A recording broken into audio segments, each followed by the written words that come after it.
I guess the folks online want to hear us a little bit too as I switch over. Good truck driver. So let me pull up his little video here. So this is him talking about the different like errors or whatever driving about different equipment. Let's say that. Racing hasn't changed other than the only thing I miss is the cars. I miss the people out there, but I think NASCAR's really developed this new car. I mean, you hear everybody complain about it. You know, I never got to drive with a mouthpiece. I still drove with open helmets, and when they went to full face, I was the first one to complain about it. Because back in the day, I smoked in my race car. You know. How many cigarettes would you smoke in a race?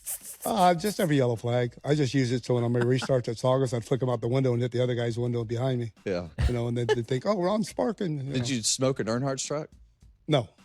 I was a secret closet smoker back then. I was trying to cut back then.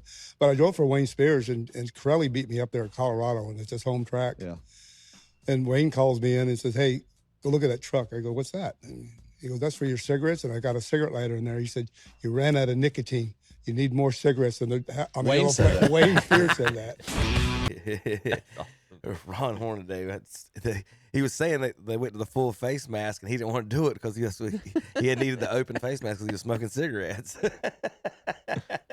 That's a different era. Terry, you can't turn up your beer with the mask. That's right. That's right. You know what? Like I was telling you, I was watching that Earnhardt documentary. They were still doing open face in the beginning of the 2000s. I mean, it's not really been that long since they did the complete face shield, and it really is something I had forgotten. You talk about the safety gear. No one's been killed since Dale Earnhardt in a NASCAR race. Yeah. So far, You know, and I didn't even realize. I didn't even realize that nobody's been killed. It took them losing him. Obviously, they really amped up the safety, the requirement of the harness. I mean, I know device. you guys follow it a little bit more than I do. But still, I mean, you're dead on, Tom. That's remarkable. You're dead on. It's remarkable. No, well, I want to say bad use of phrase there. Yeah, something about the last few weeks. I mean, because NASCAR's not been on regular television, so again, you know, we have people complaining. And I think now, if you're a Dale Earnhardt Jr. fan, a lot of people have really bashed him a little bit on account of he's part of that Prime stuff. I mean, I don't know how much money he's getting made. And IHOP commercials. You know, you see him in the. You haven't seen him in the IHOP. Have you seen it? Yeah. But he's the one that's been pushing for Prime. So now Dale losing fans because he's on, you know, on he a was different channel. Yeah, well, it's amazing. I'm telling you what happens. I didn't realize he'd won NASCAR's most popular driver for a long years in a row. In a row, sure did. There's a lot of, like I say, you know, if you haven't checked out the documentary, it was because that's back when I was in college and I was around people that watched it, and I followed it a little bit more before I got into all this umpiring and soccer ref and all this other stuff I'm into now. But it was kind of cool to go back and kind of like remember all that stuff that happened back in the day. But one good thing is, the safety has come a long way. I know they can't drink beer and smoke cigarettes in their car anymore. But now, see, that's the thing though, Terry. Junior and them can drink beer on Amazon Prime on TV. Yeah, they're pounding beers on the broadcast, Tom. But I will tell people this: like, because it's not. You know what I was surprised too. Junior, he doesn't have any kids, does he? I don't think he has any kids. Well, he and his wife didn't get married too long. I mean, they've about 10 years ago. Has it been 10 years? Okay, a little longer than I thought. You figured he'd have 3 sons all racing. You know what I mean? And he comes up and says that's the best decision that he ever made in marrying her. You know. But on the back end of it, for him, a lot of people are bashing him. But I will tell him this: if you do want Prime, you can get it for 30 days for free. So if you want to watch Pocono. You can watch it. Yeah, I don't know if you were here. I asked Zach a couple of times. Have you listened to any of Junior's podcasts? Yes, it's some good stuff. Especially when he brings the guys from DE. So you worked at DEI in Tony Uri and Ty Norris and all them. Oh gosh, there's some good. That's something Kevin might be able to explain to me too. That it was DEI. But it was still Richard Childress Racing. Well, no, and I didn't quite understand that. Earnhardt, it's kind of like Denny Hamlin right now. Mm-hmm. Denny Hamlin has part owner. Tell me if I'm wrong about this, or tell me if I'm wrong about this. But Denny Hamlin has part ownership with Jordan with the cars like Bubba Wallace and I forget who else drives. But Denny Hamlin doesn't drive one of those cars himself. He drives for Joe Gibbs Racing. So it's Dale Earnhardt started his own race team, DEI. His son, Michael Waltrip, and Steve Park were the 3 cars. But Dale Sr. continued to race for Richard Childress Racing. Okay. So there's 2 separate Okay. teams, and he just It was a little strange, but I mean, it was. He wanted to make sure that he could get money from an established race team to funnel into his own race team, basically. Okay. So Makes sense. Terry, you watching the Xfinity race today? Dale Jr. is crew chiefing the 88 today for Marty Lindley Xfinity race after for Marty Lindley, sorry, because he was suspended for loose lug nuts for the Nashville race. So Junior is on the pit box, and like I just said, Terry, that he's got to put his beer away for this one because he's not working for Prime, but he's calling the shots today. So you going to watch the 88? It won last week. what happens if he wins? What happens if they win? The 88 won last week in the real That's real what I'm driving. saying. So but this is But the lug nuts won't be this loose. is for the Xfinity The lug series. nuts won't be loose this week. So. Wow. So Terry, you gonna check it out? Well, I just wonder how many times they'll be at his pit trying to get an answer Oh from yeah. him. Oh You yeah. know, that I'm would sure be there'll be. quite a few. Yeah. And I understand your point, and especially the traditionalist NASCAR fan, which I would say, I mean, I know especially you fall into, I'd say my family, but you can't argue regarding them going to Prime. You can't argue with ratings, and I think they're pulling in more viewers through Prime than they are through the traditional cable networks. Well, most women have the Amazon Prime. I'll just go ahead and say that. So for you fellas that I don't know how to do it, ask your wife. So I'll just say that. We've got Prime at my house. What if they're not married, Kevin? Then what do you do? Your whoever you're stealing it from, your mom. Okay, your mom. Okay, Yeah, ask your mom's got it. because my mother would definitely have me come over and show her how to do use the it. Amazon Prime. So this is David Green talking a little bit.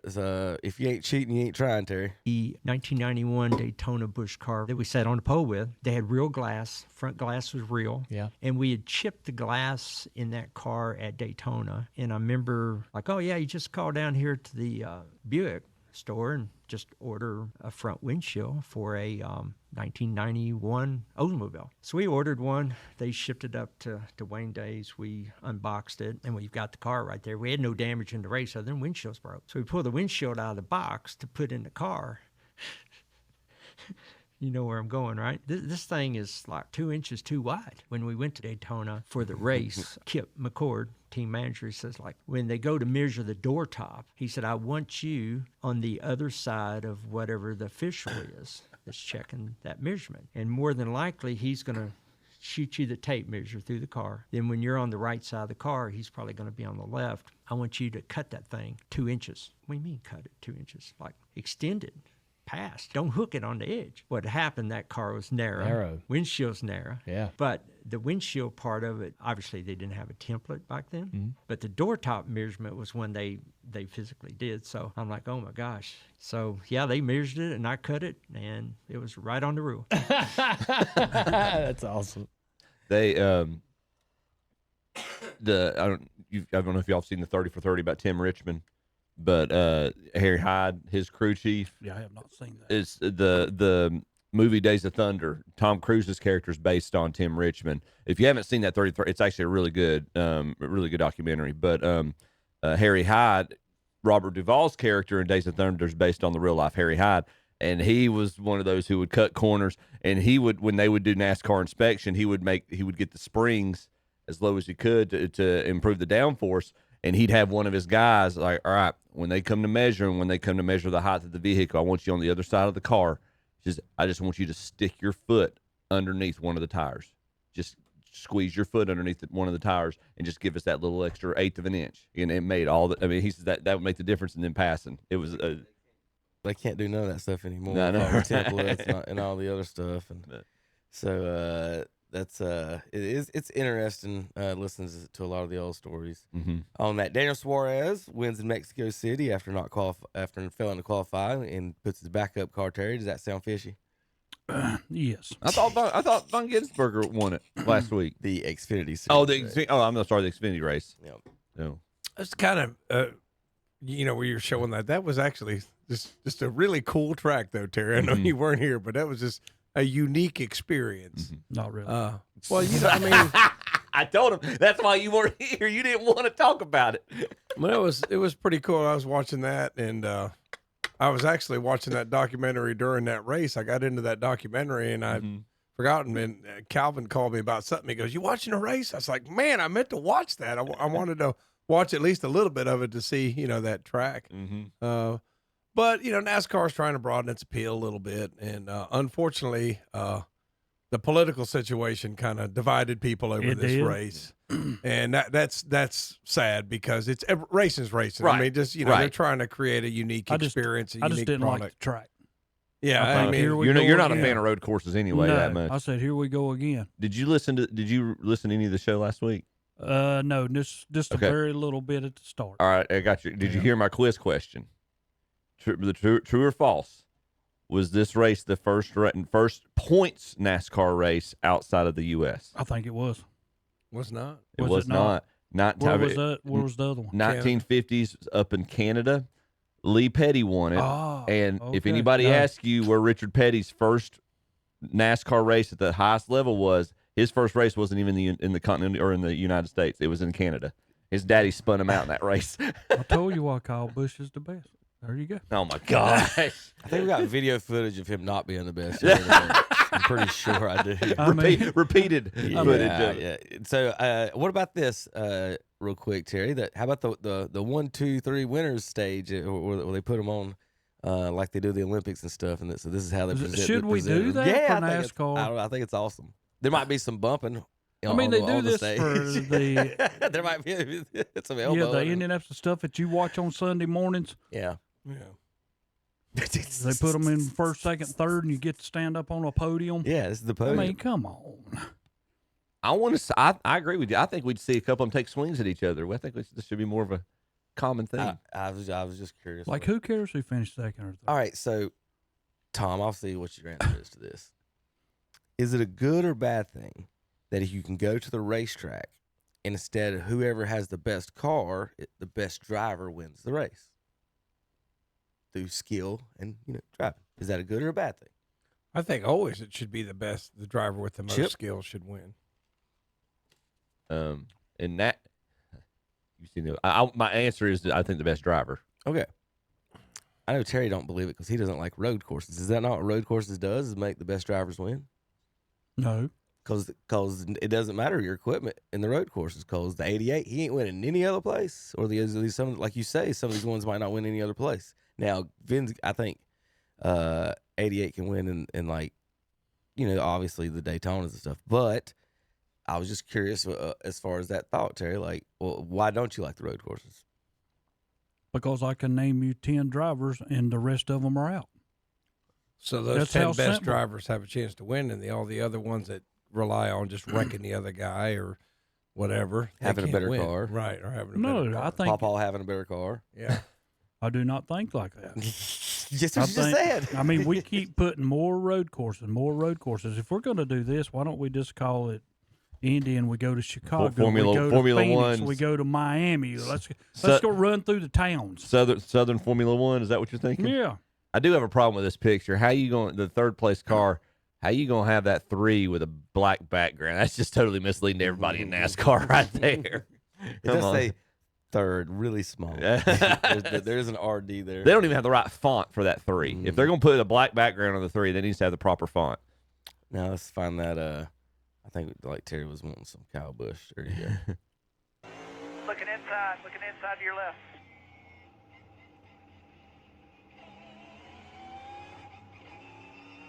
Through the stadium, Kyle Busch. Nice view. Leaders are middle of the track off of 15 here. Middle of the track off of 15, half off 30. It's about a minute long. Running off the track. I don't know where he's going.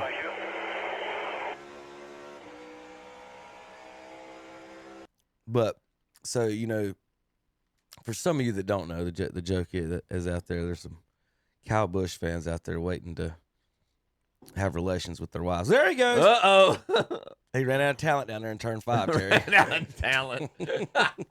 More like a wet road.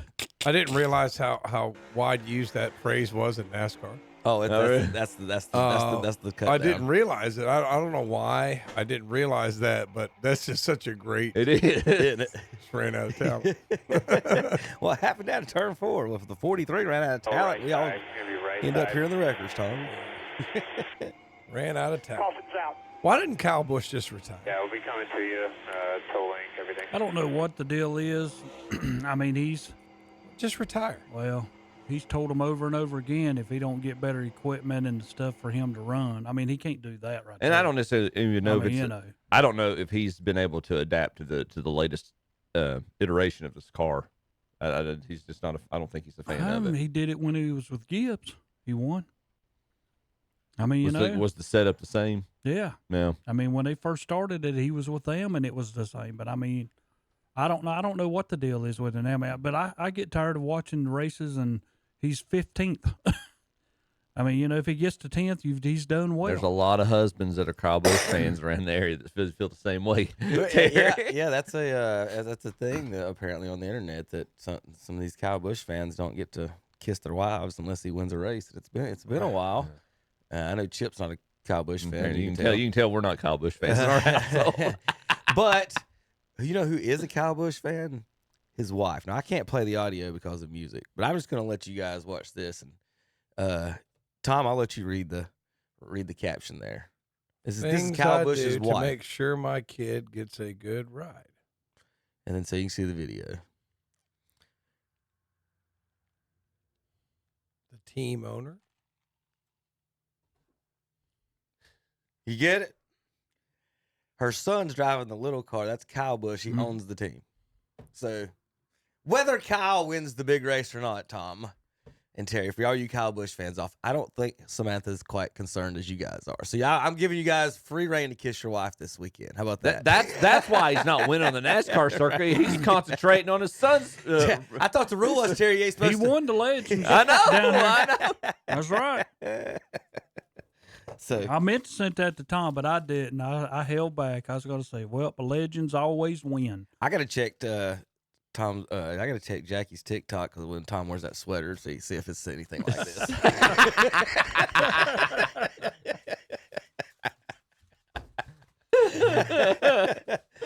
Love it. That's support right there, ain't it, Tommy? It is. That's what you look for. Absolutely. Good race this week.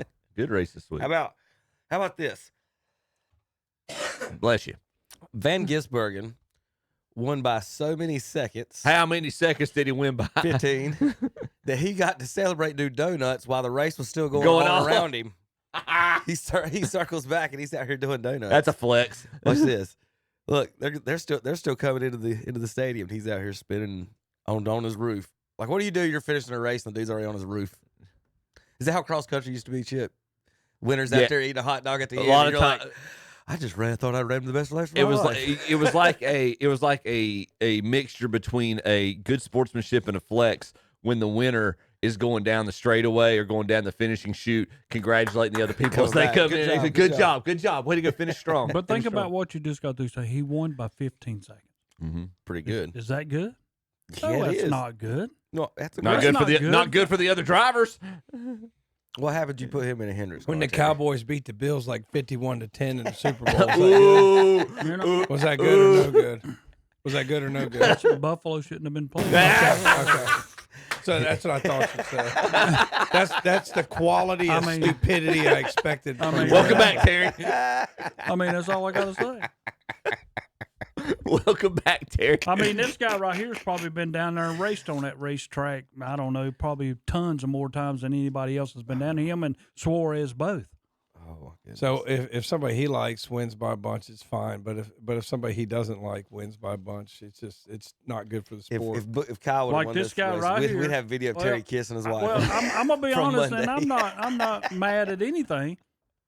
This guy does not win at Talladega. This guy does not win at Daytona. This guy does not win at Kansas. This guy does not win anywhere. But you put him on a road course, and he can race with anybody. That's because Boris said when they used to when people used to go get him. No, that's why he's when a really people good used to driver. go get Boris said for him to race. The only time they'd ever go get him was if it was a road course because he couldn't drive nowhere else. Or he So didn't have if the you're an equipment to keep up. all-star racer that can drive anywhere, you can win on any. Either one of them. They still race at Watkins, don't they? You know. Kevin? Mm-hmm. Yeah. Sonoma. All right. So, I don't know if Sears Point's still on it or not. I don't know. Good question. all right. Well, they're at Pocono this weekend. Yeah. How many turns is it, 3. Terry? 6. Terry's going with 6. I'm going with 3.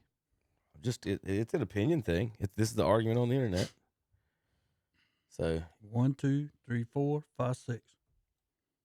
Terry, you just pointed randomly and counted. That's it. But there it is. 1, 2, 3, 4, 5, 6. There's 6 turns there. they call it the tricky triangle. But if you go to you go to Indianapolis, how many are turns at the Brickyard, Chip? 4. 4. Okay. So you go to Charlotte, how many turns are there? I guess a little more tricky because you got the front straight. It's got kind of a bend in. Some of the folks are arguing because these turns are so big or wide that you've got 6 turns, like Terry just said, as opposed to the traditional 3 or 4, however you would measure it. Well, you've got, but to Terry's point, you've got some racetracks where you've got a front stretch and a back stretch, and so instead of it just being 2 turns, they consider the first turn, right. turn 1 and turn 2, and then the back turn 3 and turn 4. Now, some people are saying there's 5 on this that the turn 1 only counts as 1, but the other 2 do count as 2 turns, separate turns. Okay, I don't. Whatever. Okay. This is one of those ones where the boys got to sit out in the field with a 12 or 12 pack, a 24 pack, and figure this one out, right? What did you call? What's the track called? The tricky The tricky triangle. I didn't know a triangle had 6 corners. Well, that's true. One too. thing that I love, and I love it with this track anyway. To me, it's like Daytona, Talladega, all of anything can happen. You can lose brakes, you can lose tires, you can lose mileage. You blow your engine. Yeah, as long as that guy with talent don't win, you can run out on talent. You can run out on talent. I'm serious on this track here. A lot of things can happen to you on this track. Back in the 90s, 80s, it seemed like people would always blow their engines at Pocono. Mm-hmm. But it doesn't happen as often now as it used to. Fuel mileage can play a key. Fuel mileage ain't is got a no big horsepower, key. Tommy. Yeah, you're right. Ain't got no horsepower. All right, weekend schedule this weekend. You can, of course, listen here on KTC Broadcasting. Xfinity Series today, the Explorer of the Pocono Mountains 250 begins at 3:30. I'll only check my KTC coverage because that's probably 2:30 on that one. If I they've got Denny Hamlin had a kid, now he's back and he's favored to win this week. I don't think he made it. He didn't go to Mexico last week. He won the week before. Yes, he did not. Missed Mexico, had to do the birth of a child. Congratulations, and now he's favored to win at Pocono. Ryan Blaney second, William Byron third, Kyle Larson fourth, and Christopher Bell round out the top 5 in betting odds. Coverage for Xfinity Series begins at 3 today. Tomorrow, the Pocono at 1 o'clock. Coverage begins with us here on KTC Broadcasting. Kyle Busch not favored in the top 10. Sorry. 2 o'clock is supposed to be race time. Who knows when the green flag will drop. The Great American Getaway 400 from Pocono tomorrow. You listen here on KDC Broadcast. We'll be back. We've got golf, NFL, NBA Finals, KDCBroadcasting.com. For your next round of golf, head to the mountain. Crowder's Mountain, that is. Now, the Crowder's Mountain Golf Course has the best golf prices around. Play and ride 18 holes Monday through Friday for just $20. Good for regular and senior players. Play and ride 18 on the weekends till noon for just $30. And after 12, just $25. For your tee time, call 704-739-7681. The Crowder's Mountain Golf Course, Lincoln Academy Road, Kings Mountain, right off Highway 74 bypass. Congratulations to all our area graduates from everyone at Marburg or Chrysler Dodge, Jeep, Ram, and Shelby. As you embark on this new chapter of your life, embrace the journey ahead with optimism and a sense of adventure. The world is yours. Today is just the start of all the wonderful things that life has in store for you. Take pride in how far you've gone and faith in how far you can go. This graduation wish is from everyone at Marburger Chrysler Dodge Jeep Ram, 1310 East Dixon Boulevard in Shelby, online at Marburger Chrysler Jeep Dodge Ram. It's the Yamaha Wave Runner Best of Show sales event at Full Throttle Power Sports in Lowell. Come check out wet summer fun with a new Yamaha Wave Runner and save up to $2,500 on select off-road Kawasaki models and get up to $750 in bonus bucks on a new Honda. Take up to $2,500 off remaining 2024 Honda models. And don't miss the CF Moto Rev and Ride sales event with 1.99% APR financing or up to $1,500 in rebates on select models at Full Throttle Power Sports, 100 Indian Walk in Lowell, online at ncfullthrottle.com. All your hard work is finally paid off. It's time to celebrate. Congratulations to all of our area graduates from everyone at Car Fair Auto Sales in Gastonia. Graduation is an impressive achievement. You've reached the finish line and it's time to start your next journey. Again, congratulations to all our area graduates from Car Fair Auto Sales, where you get better cars at great prices. Located at 1320 Bessemer City Road in Gastonia, online at carfairinc.com. Home Outlet in Gastonia offers an extensive selection of budget-friendly products for your home remodeling projects with the guaranteed lowest prices on kitchens, baths, floors, doors, and more. Choose from over 75 in-stock modern flooring styles, including luxury vinyl plank. Visit Home Outlet today and bring your vision to life at a price you can afford. Home Outlet, 1495 East Franklin Boulevard in Gastonia. Online at homeoutlet.com. It's time to go yard with a new John Deere from James River Equipment Company in Shelby. Now you can buy James River 1025R compact tractor for only $189 per month with 0% financing for 72 months.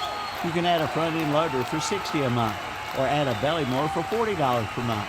And when you come in and get a quote, you'll be entered to win All-Star Awards. So go yard at James River Equipment Company, 703 North Coast Road, Highway 180 North in Shelby. And we're back on Saturday Morning Sports Talk with Kevin in the game. All right, welcome back. Now Terry was gone, and apparently he didn't see Yosemite Terry show up. So do you like your little bag? You like your cowboy man? Yeah, man. So I guess you didn't see the segment on it, Terry, or not? No, I did not. You did not? All right, so we're gonna have to show you. Oh Lordy. Oh Lordy. This is a couple weeks back. This looks like Terry. There you are, Terry. And if you notice, he's got on.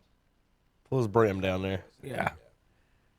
We got a stuffed Terry Reinhardt with a cowboy hat Terry on. Reinhardt hat. Yosemite looks like Yosemite Reinhardt. We're going to the Super Bowl. Terry's twin brother. Yeah, there you go. That's Terry. what he missed today. We're going to the Super Bowl.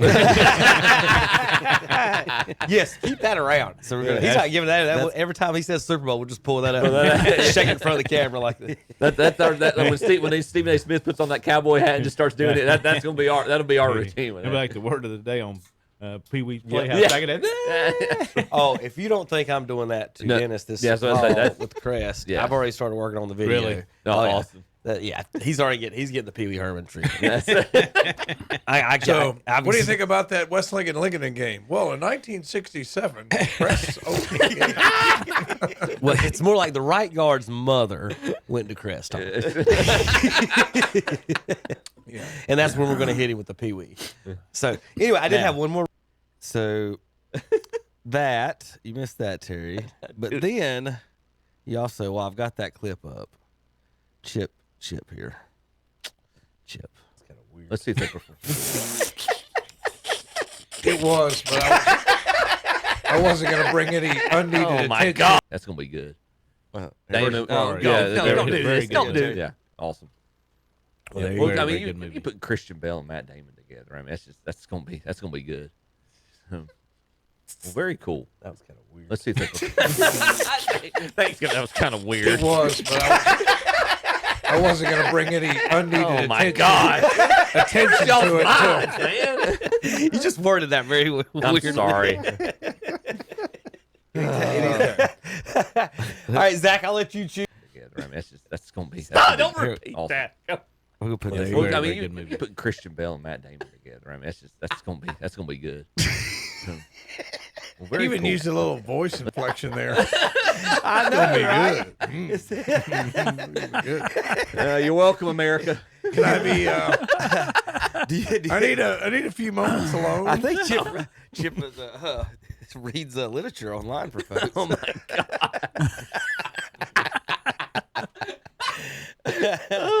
Well, good job, Chip. There you go. Great job, Chip. Thanks, guys. It was Appreciate Matt Damon and who? I just need to know what I have movies no I idea need to stay anymore. away from. No one's been killed in NASCAR. Dead right. Yeah. All right, man. so back to silliness. Welcome back to the show. That was plenty silly, right? Oh, I will goodness. say this: you were talking about some of the commentators never playing sports, and I was doing a Legion game. Asheville's got a catcher, man. Like, I think it was 5 for 5, and they kept pitching to him. I was like, why are they pitching to this kid? Nicest kid in the world, too. Great attitude. Don't know where he's going to play college baseball, but, I'm out there, screwing things up like I usually do. So eventually he goes, hey, man, where'd you play college baseball? I looked at that kid. What should I have said, Kevin? What should I have said? They just make it up. They don't I know. should have Whatever. I just should Cal have State said Fullerton's banana slugs. I should have made something up. And I said, kid, I was the guy on the little league team where it's like, dang it, Tom's got to get his at bat. Dang it, Tom, get in there. I was. I think I've told y'all this story one time. I was in a food line, and I might have told you recently actually, but I was in a food line checking out, and I had a master's hat on, and the high school age young lady checking out the items, and she was like, "What's your hat?" And I was like, "Oh, it's a logo for a golf tournament." And she's like, "Oh, did you play in it?" And I was like, Oh, yeah. I was like, how far can I get with that? Missed the cut. Just missed the cut. He just said, I didn't play in the tournament, but Matt Damon and I played a few holes down there a few years ago. Christian Bale caddied for me. Christian Bale was there, too. Put those two together, nothing gets better. All right, is this a cooler golf photo than this one here, Chip? How about MJ? Where's Don't this worry, at? this is Kevin's man crush. So he's not. You're not going to out man crush him today. He's got his man. Speaking of man crush, there's boats in the water watching this dude play. There's girls in bikinis watching him play. I just want to know, what tournament is this, Chip, where you get to show up dressed like this to watch Michael Jordan play? It's got to be that celebrity pro-am that they do. That's got Lake Tahoe, I think. That would be indeed a little distracting to Right. me. How am I supposed to putt with How am I supposed used to to putt? he's used to it by this point, I'm sure. Oh, Happy Gilmore. I was mean, curious yeah. about that one. I saw a clip a couple weeks ago of he was at a wedding or something, there was some kind of wedding going on at a venue he was at, and the DJ saw him out in the crowd and started playing the Chicago Bulls starting lineup intro. He turned around, he threw his hand up, was like, yeah. So, good putt Sunday? The last one? Yeah. Yes. Yes. He had a pretty good read from Hovland, but yeah, no. JJ, he stepped up when he needed. And That course was so hard, I lost interest in that. nobody, after his front nine, he was like, he's done. I mean, I've never seen a golfer have more bad breaks in like a 4 or 5 hole span than JJ Spawn did to start that round off. It just wasn't. I mean, the course was so hard, it wasn't fun to watch. Welcome to the U.S. Yeah, it was. I mean, like, you want to make it challenging. I like it. Yeah, like a lot of, now, Kevin, I agree with you. I don't want the guys shooting 20 under either. I mean, I'm like that. But it's just so, like, you just one little miss hit and you're, well, probably because the guy I bet on lost is why I'm really angry. I'm the most. It's like 3.5 to 1. The guy that was leading. Who was the guy leading after 3 rounds? Everything, Chip, that comes from that side of the table has to be weighted by either what Terry feels about it or if Tom lost $1 on it.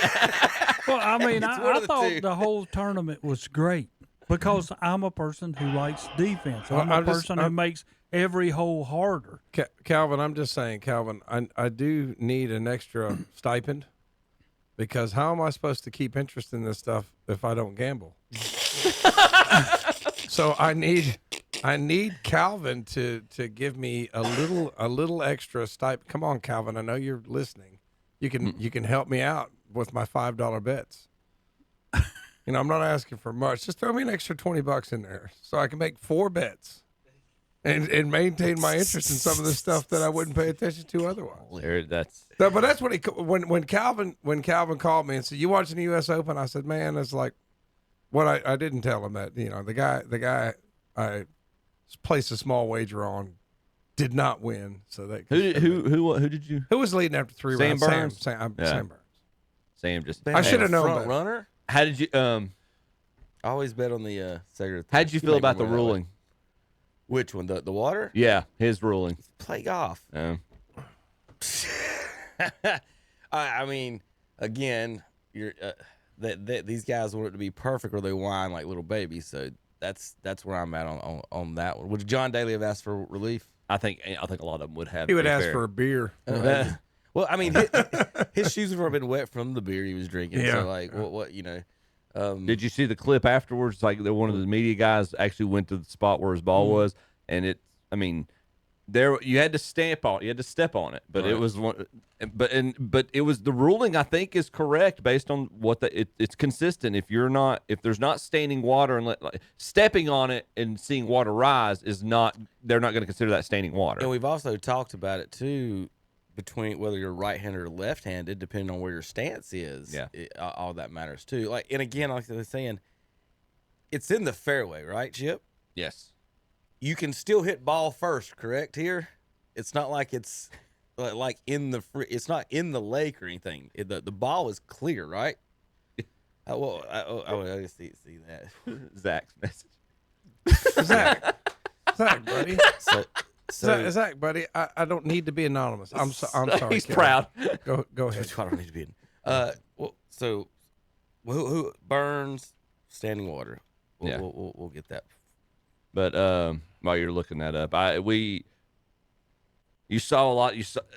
We talked about Burns last week, and I think Adam Scott even Adams won a major, to be fair. Both of these guys, it's hard to figure out their MO. Both can play really good golf. Both did the middle of the rounds. They looked like it was going to be one or the other of them, but then they both have had issues in the past closing out tournaments. Scott had a chance to win the British. He was up by 4.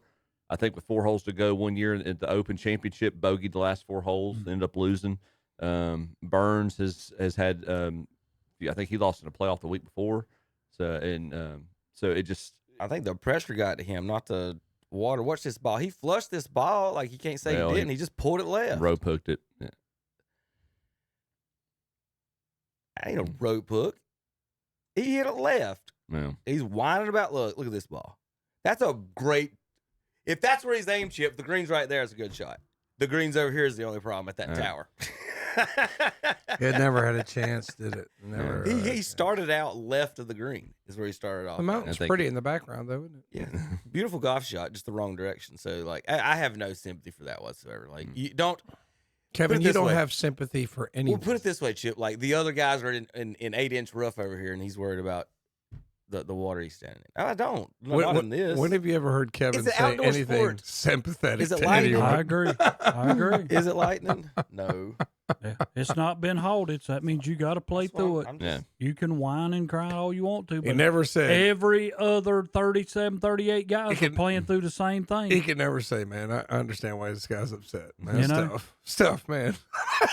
Oh, I can understand why he's upset. No, quit whining. Be a man. Quit whining. Yeah, maybe you need to work on your game a little bit. Hit it 3 foot left of that, Tom. You don't have to worry about it. I mean, how about here's the money. I could have made that shot. Here's the money that here's how Spong got here. $11,000 in 2013 on the Canadian Tour. 2014 made one cut and $800 on the in Canada. Won Canada Order of Merit in 2015. 2016 finished third on the Corn Ferry points. Earned a PGA Tour card. 97th in FedEx in 2017. 62nd in 18. 99th in 2019. 2020, 185, lost his card, went to Corn Ferry Finals, finished second to get his tour card back. Back to 174, kept his card via COVID. 34th in points, won his PGA Tour card win in 2022. 62nd in points, 98th in points, U.S. Open. Yep. That's a That's a Roy McAvoy story right there. And a lot of folks are a lot of these Kurt Warner. some of the golfers is Spieth and Rory and stuff. They want actual smaller fields and more prestigious fields. And it's not like they don't want this guy to win, but like based on what they want, Chip, that's basically the kind of guys that wouldn't win, is because they're not the prestigious guys or the name guys like we talked about Saturday, like the big names on the board, and how people or think about that. That's why they call it the U.S. Open. It's open to anybody. You play well enough in the qualifiers, you can get in. So. I figured you'd like this one, Chip. Check out Scotty and Nicholas' swing here. Little pass parallel. Pretty much almost the exact same thing. And then he does have a little Scotty's foot, but Scotty breaks his ankle. I don't know. Yeah. I don't know. They asked Jack. So that Jack and Johnny Miller, actually, they interviewed them Sunday in the press room, and they asked him. I think pre backswing or pre follow through, I should say, their swing looks very similar.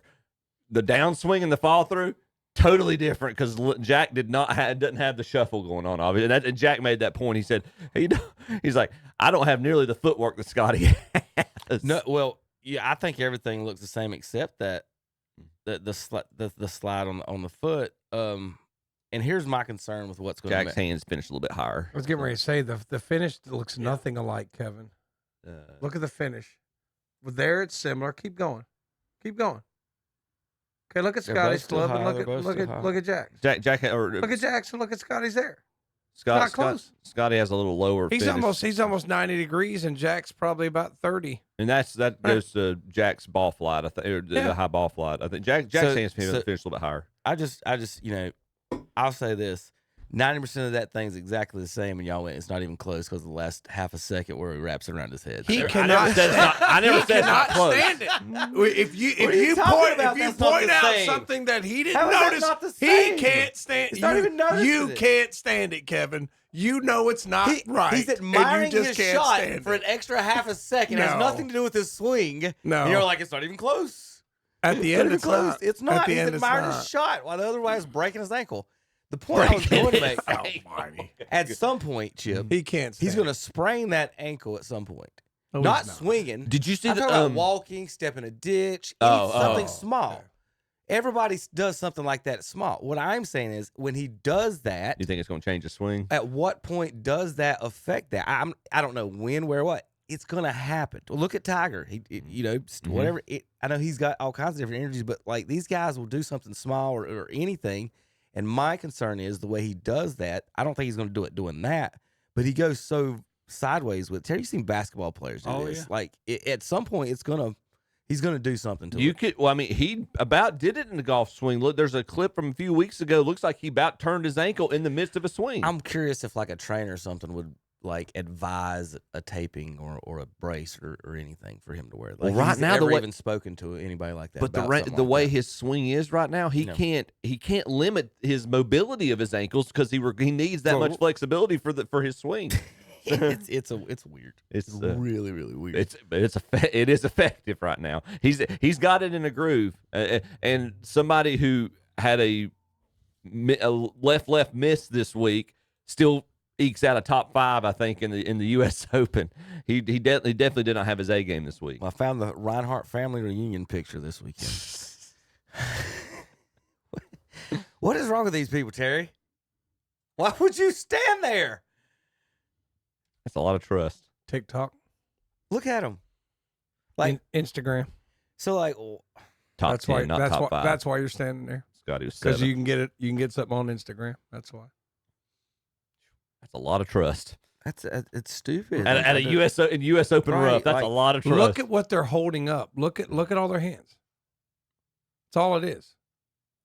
Maybe I can get a viral moment. Maybe if the guy gets hit next to me, I can get a viral moment. I'm not as upset about the fans and the patrons as much as I am the organizers.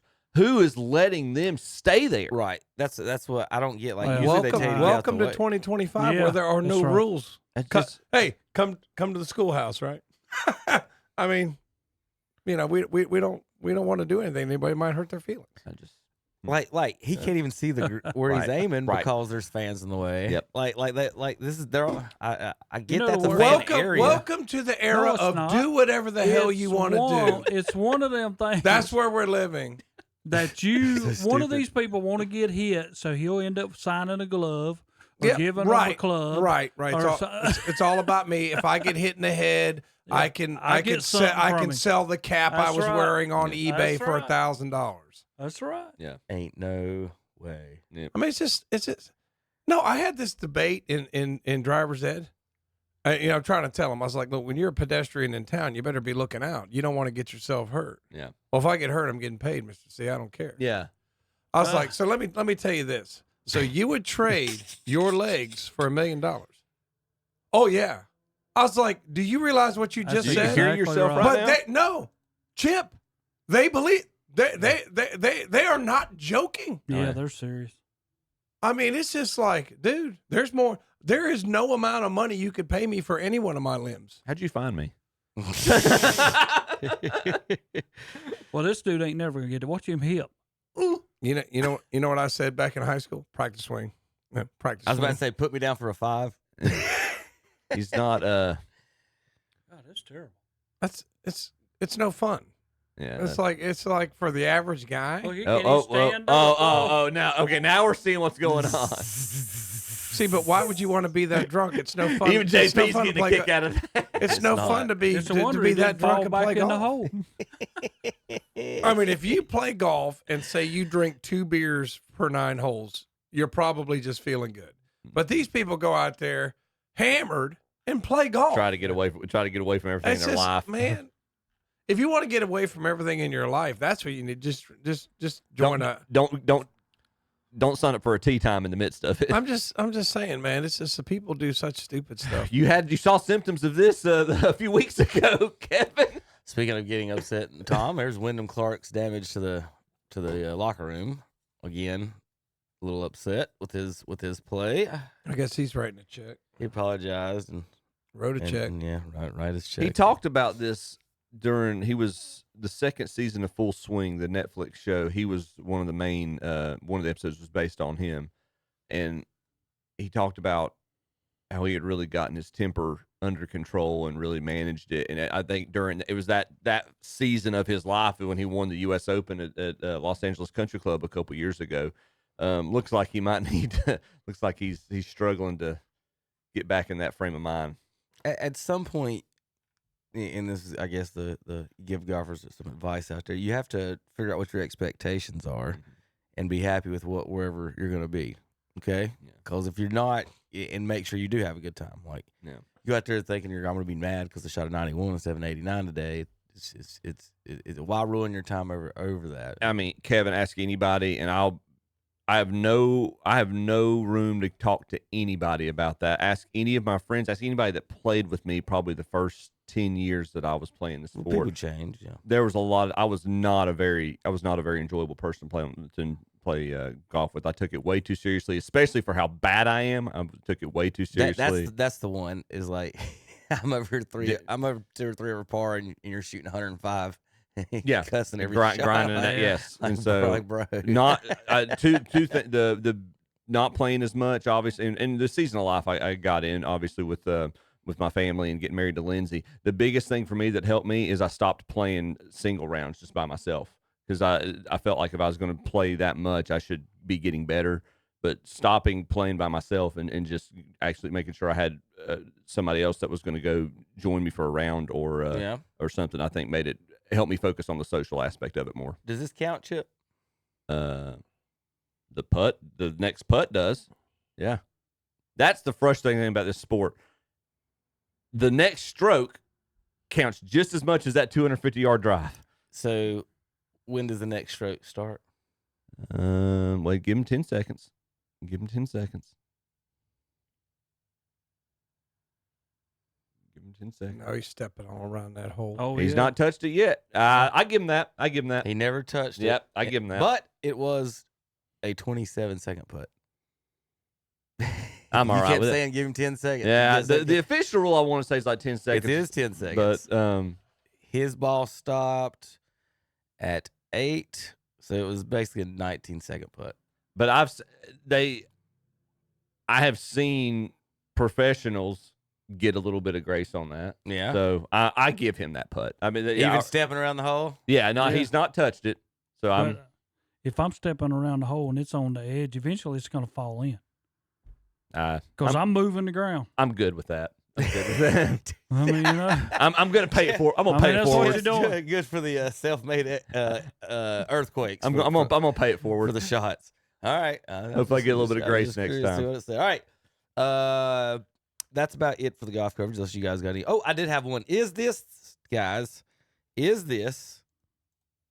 the greatest club twirl of all time? Bobby Mack. Have y'all seen? Y'all know the club? He should have won. You thought he was going to be the winner there for a long time. Are y'all ready? Yes or no? Best club twirl ever. Oh my God. Oh my God, he's on. He's a club twirl. That's not a club twirl, you know. Dude, thanks, Bobby. That's not a club twirl, you know. That's not a club twirl. That's not a club twirl, you know. Oh my God. Yeah, that one's making the internet rounds right now. Good club twirl. I'm not a fan of his, but Tiger's had the club twirl he had at the President's Cup or the Ryder Cup, where he basically just is holding it, and that was pretty clutch. When you're like calling your shot, it's pretty impressive. All right, folks. Anything else, Tommy, Terry? Nothing else on the Open or anything? I just was gonna say. Where we at this weekend? Travelers last signature event. I just hate that I did lose interest in it, but no, Zach, I don't need a Gamblers Anonymous for making $5 bets on ESPN. Okay, I mean I'm good, Zach. I appreciate you giving me advice, but just finding some scripture, Zach. We'll be back in a few minutes here on KTCBroadcasting.com. Yeah, he needs some too. Francis Brothers Used Cars, now in their 56th year in business, has proudly served the people of Cleveland and Rutherford counties since 1969 with a great selection of nice buy here, pay here cars, trucks, vans, and SUVs. Don, Bino, and Casey invite you to check out their inventory. They look forward to helping you get your next vehicle and to offering oil changes, OBD inspections, brake work, shocks, axles, CV joints in their service center. Francis Brothers Used Cars and Service Center, 134 North Main Street in downtown Bowling Springs. See them for your next automotive buy or service. You've heard the stories, tales of toasted breakfast sandwiches stuffed with all your favorites, bacon, sausage, even a steak patty. Well, the stories are true. Bagels and McDonald's have arrived, like the deliciously tender steak, egg, and cheese bagel, the savory sausage, egg, and cheese bagel, or the sizzling bacon, egg, and cheese bagel. Get them now while they're hot, and at a refreshing McCafe iced coffee any size for just $2. It's just as iconic. Ba-da-ba-ba-ba. Prices and participation may vary, cannot be combined with any other offer or combo meal. It's a gigantic closeout on last year's pool supplies at today's Pro in Shelby. They've got to be sold to make room for new inventory. Prices have been reduced drastically. You can save up to 50%. All pool supplies, including pool chemicals, they've got to go. And for those backyard cookouts, remember today's Pro does propane refills, and they carry Monessa and Empire Stove imports.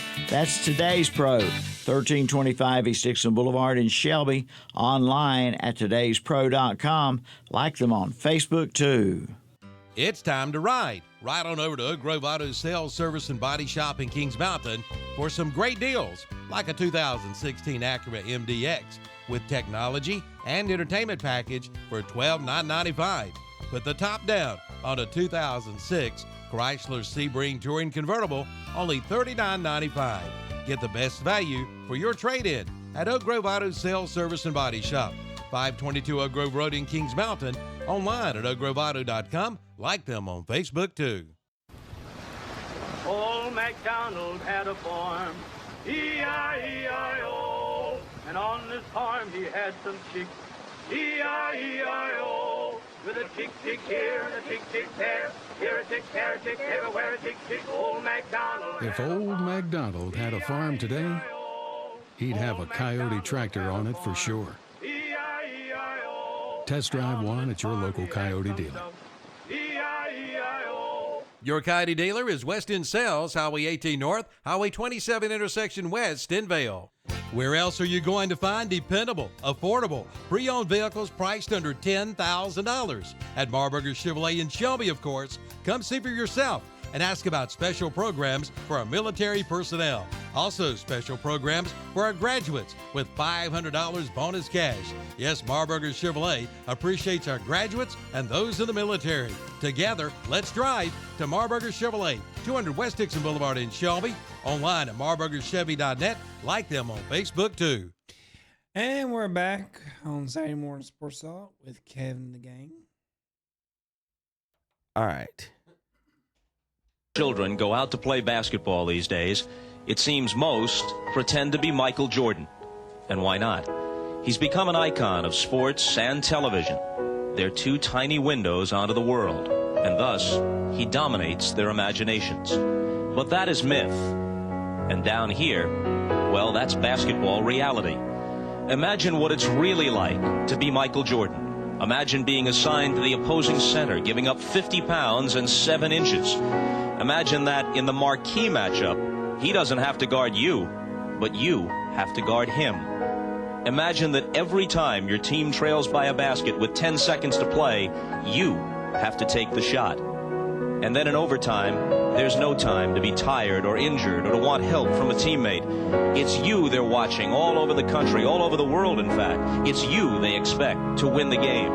Playing 52 minutes of a 53-minute contest, you're still required to make this kind of exclamation point at the finish.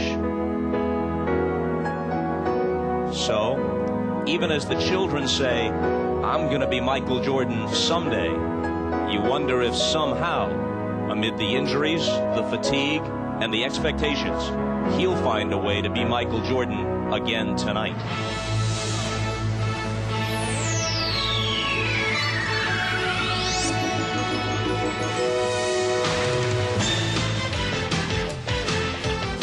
This is the NBA on NBC. The 1991 NBA Finals.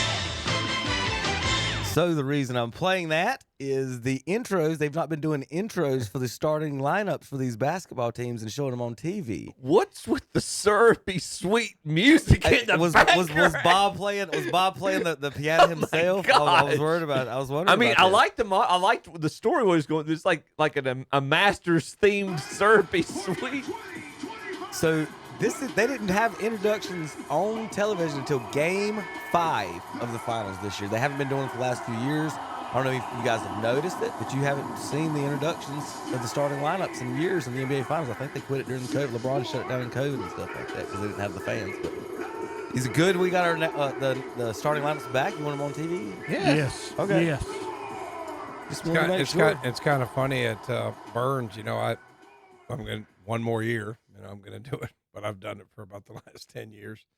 Actually, the kids, they do like it. The kids like it. And if I ever want to see how I do, like if I want to evaluate what I do, all I have to do is go to Nelson Royster's Snapchat because he puts the introductions on his Snapchat every Birds home basketball game. But it's just part of the game, It's just part of every basketball. It's like the national anthem. It's just part of the game. They're wanting. That's the reason you want to make a starting lineup, Tom, so the announcer can tell all the girls from the opposing team your name. That's what it is. That's what I'm saying. Exactly. They're wanting to. Every cheerleader just learned my name. I'm starting tonight. They're wanting to introduce new stars and new heroes. Well, you've got to give them a story. You got to give them a stage. You got to give them a theater. And it's kind of funny though. Just a little bit veering a little bit off topic. Bob Costas. He always had that. I mean, he just was a great storyteller, just right there. It was a great, you were listening the whole time. Oh, yeah. Yes. He's just a great storyteller. But I only heard him curse one time. I've heard him curse one time. He was on the show and they were asking him about, it was like the Leah Thomas thing and all this. And he was on there. He goes, because his politics are left, he's, and I don't think he tries to hide that, but he goes, this whole thing is just BS when he's pretty much said it out loud. It's just funny because it's like Bob Costas. Bob Costas just called it out and said it was BS. But like I kind of like admired him for that because it's like no, I'm giving my real opinion on something, even though it might offend some people. I know I know we're doing basketball, but I agree. Bob Costas is a great. I think about his his opinion. With all due respect to Mike Tirico. Bob Costas, his intro to any Olympics was phenomenal. His storytelling and intro his storytelling for the primetime segment of the Olympics and him finishing it up at the games of the 39th Olympics. It's just so good. I miss that. You just listen to him. He's just one of those people that you just listen to. They talked.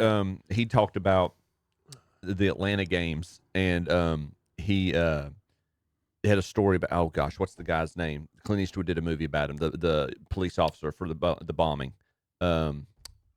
Richard Jewell. Richard Jewell. He said he was in Atlanta. I wanted maybe for one of the Braves World Series or something doing broadcast, and got a knock on the door outside the or outside the broadcast booth, and said, "Mr. Costas, Richard Jewell here would like to see you."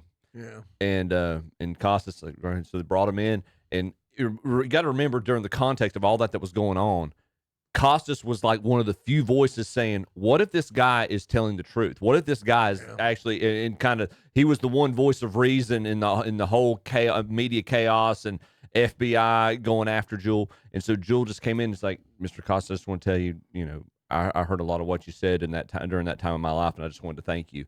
And that's basically, and Costas, I said, thanks very much for your time. He said, do you want to stay and watch some of the game? He's like, no, I just wanted to tell you thank you and walked. I think that was pretty neat. So anyways, get back to basketball. Do y'all want finals or silliness first? Let's do silliness. Yeah, let's get that over with. Tom's favorite. How about Boogie Cousins talking about Tim Duncan?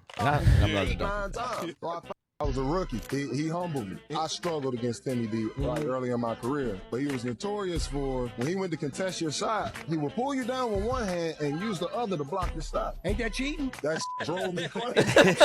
2 for 18, and this dude done blocked me 8, 9 times. So I finally just, I muscled up. I just started that one right there. There you go. So I got me a couple baskets. Now I'm like trying to gas myself. Right. Oh, that nigga, yeah, that young coming. Tim just looked at me like.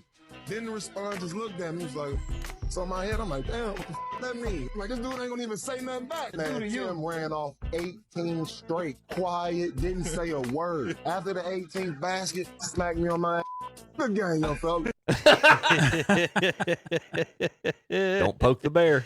But this move right here, Terry, this is the when the big man get mad at each other and the fouling's going on and it ain't getting called, sometimes you got to put that shoulder right here. Right in their gut. Right in his chest. Lay it up in his face and let him know. So Duncan knew what that one was. One of the reasons. That's the classic. At some point, you just got to get off me type moves. We've made the argument that he should have been a 5, but one of the reasons I think and to your point, he wouldn't be as historically noted if he played the 5 in his entire career. I think about the finals, one of the finals where they were playing the Heat, when the Heat had built their super team, and he's trying to back down Bosch, and they are just working post moves and they're just banging chest. And say what obviously I would take Tim Duncan over Chris Bosch, but Bosch was not giving any ground, and I'm like, if you can't move him, I mean, how you gonna be able to move it? A decently, because Bosch is not like Bosch was huge, right? So how are you going to go up against some of the bigger guys? Because just showed you cheated. He grabbed your shorts before you jumped. Yeah. So the big news this week: a lot of LaMelo Ball talk, guys. Dad, I told you it would happen at some point. Is all over the internet asking for the Clippers to bring both his boys home so he can watch them on the Clippers. Please. I mean, it's there's on their little shows and all their stuff. I mean, if your dad's on the video saying it, I'm saying you're asking for a trade, right? Yeah. Are you not? And I don't know how the Hornets organization needs to look at it, but they need to get his clown if you're butt not out of getting here. If you're not getting on immediately and refuting it, yes, correct, yes, like hey, that's just dad talking. Yeah. I love you, Charlotte. My dad doesn't speak for me, correct. Something like that. No, he's not got nothing from them. From that. No. Also, they're reporting. Listen to this. reports out there's a draft prospect that passed on a workout with the Hornets because they don't want to play with LaMelo Ball, which I find interesting because that's a very specific reason to not work out with the team. Who is it, though? I mean, it's a kid. They're probably not going to tell us. Why are we talking about him then? No. Because, I mean, the fact that there are people out there that are saying, I don't want to play with LaMelo Ball, I find that very interesting. That's what I'm saying. Hasn't even gotten to the league yet. Like, who has the let me find my word we have here eyes. while we on That TV. should also knock but it who out. has the gall to be in college and say, I don't want to play with this guy? You got to worry about your future. Right. Okay, so let's start there. Let's start there. You got to worry about yours. Do you have an issue? You can even play. You got to prove yourself. You most likely won't play early anyway, so you're not going to play with LaMelo Ball anyway. So it's like, why are you worried about someone else? And I get like fit in situations. But is it not? First of all, the number 4 overall pick better play on a team that won 15 games. Right. Unless it's Ace Bailey, put an address on it. That would be amazing if it was Ace Bailey. I do. It's just crazy. I would go work out for a team when we were coming out just to get the NBA socks and the shorts. Now these dudes are ducking workouts over like fit and stuff. I just wanted the gear, bud. I wouldn't turn down a workout for no nothing. chance. It's part of the experience. You work your whole life to go through this process, this experience. Trust me. But what if man. you look? It's first of all, let's wrong look with at it these through the eyes. kids, It's man? their What is first going job. I think I had 25 workouts though, and I loved it. I loved the whole process of it. I had 9. Yeah. So they got the 4th pick. So obviously it's not one of the obviously it's not Cooper Flagg. He's not dropping that far. But like, would you think about that? In this, we've been saying this forever, Tom. These guys would rather not be drafted by Charlotte and go just drafted 8th or whatever. And they all want to play for the Lakers or the Celtics or somebody else or whatever. But you can't not only have somebody not want to come to your city, now you don't want people even playing with the guys on their team. So we're just stuck in purgatory, I guess, for basketball. And I don't dispute those guys. They make a valid point about just get your workouts in, if nothing else, just for kind of like if you got a job interview. Even if you don't necessarily know if it's your first choice, go get the experience. I get although there's a flip to that, you're afraid of getting injured in the midst of a workout. Hopefully that wouldn't happen. But yeah. Well, Chandler said go get your socks, Tom. Go get your swag. Go get your swag. I'm just saying, man. I mean, it's well known that I don't think he wants to be here. He never did, and they're not going to win a championship with him in town. So if somebody wants to make a move, I'm saying, man, just go ahead. He's got talent. I'm not saying he doesn't have talent. No, I never denied that he didn't have talent. It's just like get something for him. Hey, real quick, I was wrong on the finals introductions. This has been since 2013 since they've put the starting lineups on TV. That's weird. And they're wondering why people don't take. Sorry, Tom. Don't take it more seriously. I know. Your thoughts on. Well, I'm just saying. I mean, it's not that he does. I'll never deny that he's not.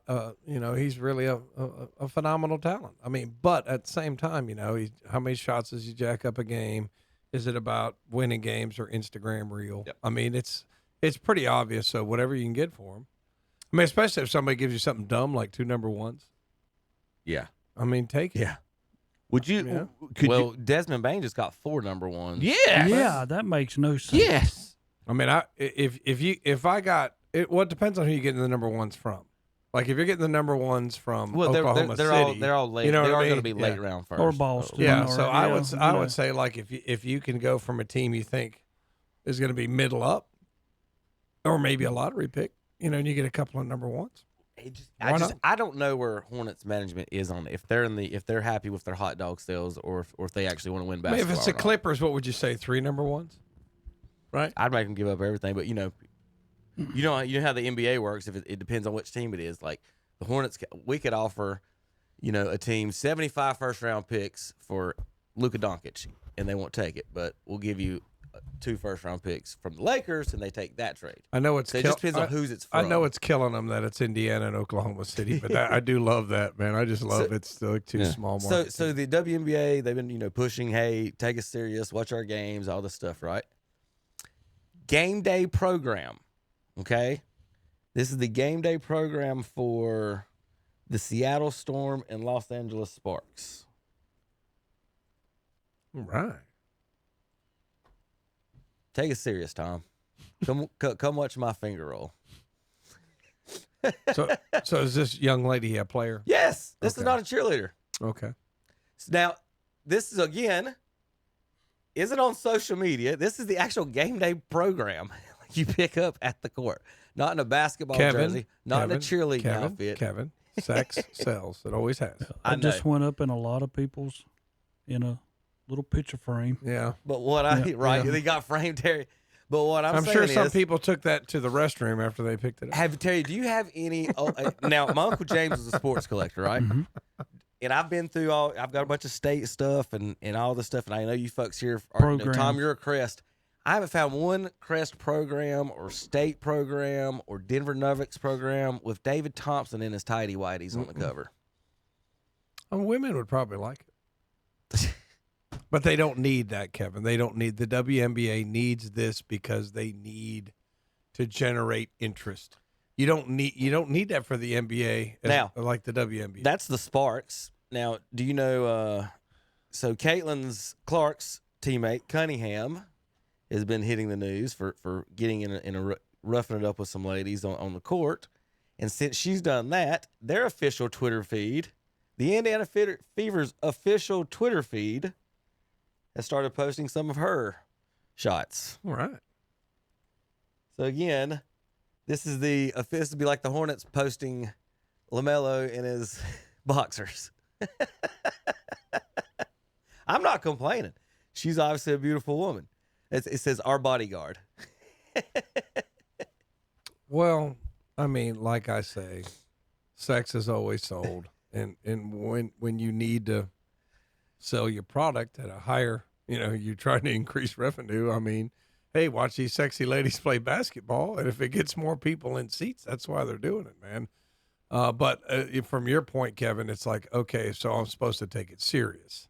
Right. It's more like sports entertainment than sports. Correct. So I mean, that's just kind of what it is. It's sports entertainment.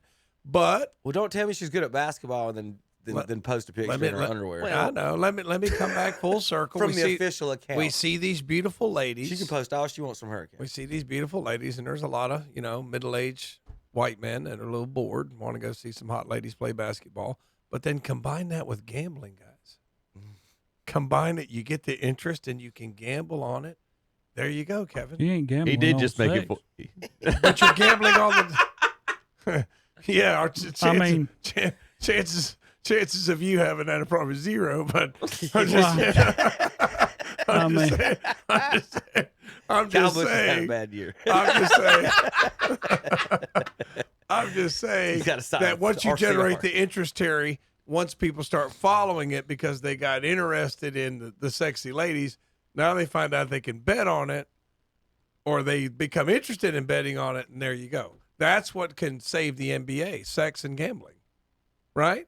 The things they tell you not to do in church, but it's gonna save the WNBA because it's one of the only. It is also one of the only sports that your teammates and your opponents, a lot of them want to date you, so it's got to be a little confusing. Yeah, it is a little confusing. I mean, they're trying. I get it.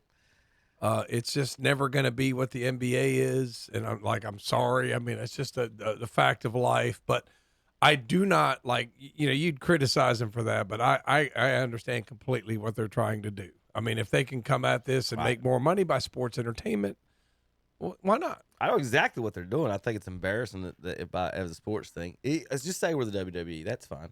Well, it goes back to just say what you are, don't you know? Yeah, what kind of attention are you wanting to draw? And are you perverted 50-year-old white dudes? That's. But the thing is, if you come to the game, that's what it is. If I buy a ticket, she's not going to be dressed like that. She's going to be in a basketball gear. She might invite you to the locker room after if you're lucky, Kevin. If she spots you up in the stands and say, "Hey, look at that guy right there." You come to the locker room. We'll go out and have some Chick-fil-A. Right? Hey, baby, like older, shorter men. She's like 6'3". I'm looking out for 50-year-old history teachers. Yeah, let me take this guy home. Let me tell you about the Battle of Kings Mountain. I'll tell you about the Battle of Kings Mountain. You see, usually the people on the high ground win, but this one's a little different. That's right. It's over. Anakin and I had the high ground. Oh, The bigger gun wins, JP. I'm just letting you know. That's the how it bigger goes. gun wins. There It you does. go. All right, It's over, so, Anakin. So, all right, Terry, you go to the, you go to the store, you buy your knockoff NC State jersey, and you spend your money, you got your gear, you buy your hat, all this stuff, or you're on a hot date, with a Kyle Busch fan, you take her to the basketball game, you buy these $10,000 tickets, you got your Gucci on, and they tell you to, and they make you put a T-shirt on over it. Do y'all like this or not like this? I'm I fine. can't stand it. You're not a fan? I don't. No, I just bought a $200 jersey. Now you're telling me to put a T-shirt on? I can wear it another day. What? They gonna give me a shirt to wear that day? Oh my God! Free. So, well, that's what I'm saying.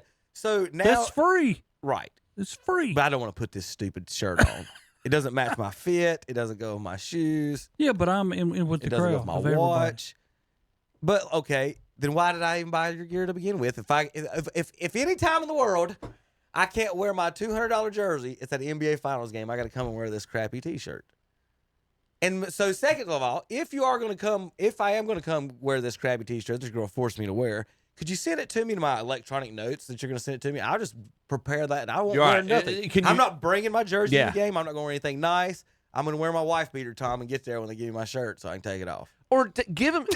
It's not hard. Do what they do at football games. I hate this. Give them a towel or something. If you want, that's fine. If you want uniformity around a stadium, just oh yeah, I hate this. Yeah, the towels are fine. give them a towel. This is stupid. I can't stand it. You can't make me wear that shirt. That's a good compromise. Well, they got some mixture over here on this well, white. I like that they want the arena to look. I don't mind that. Well, some people can't fit in the shirts too.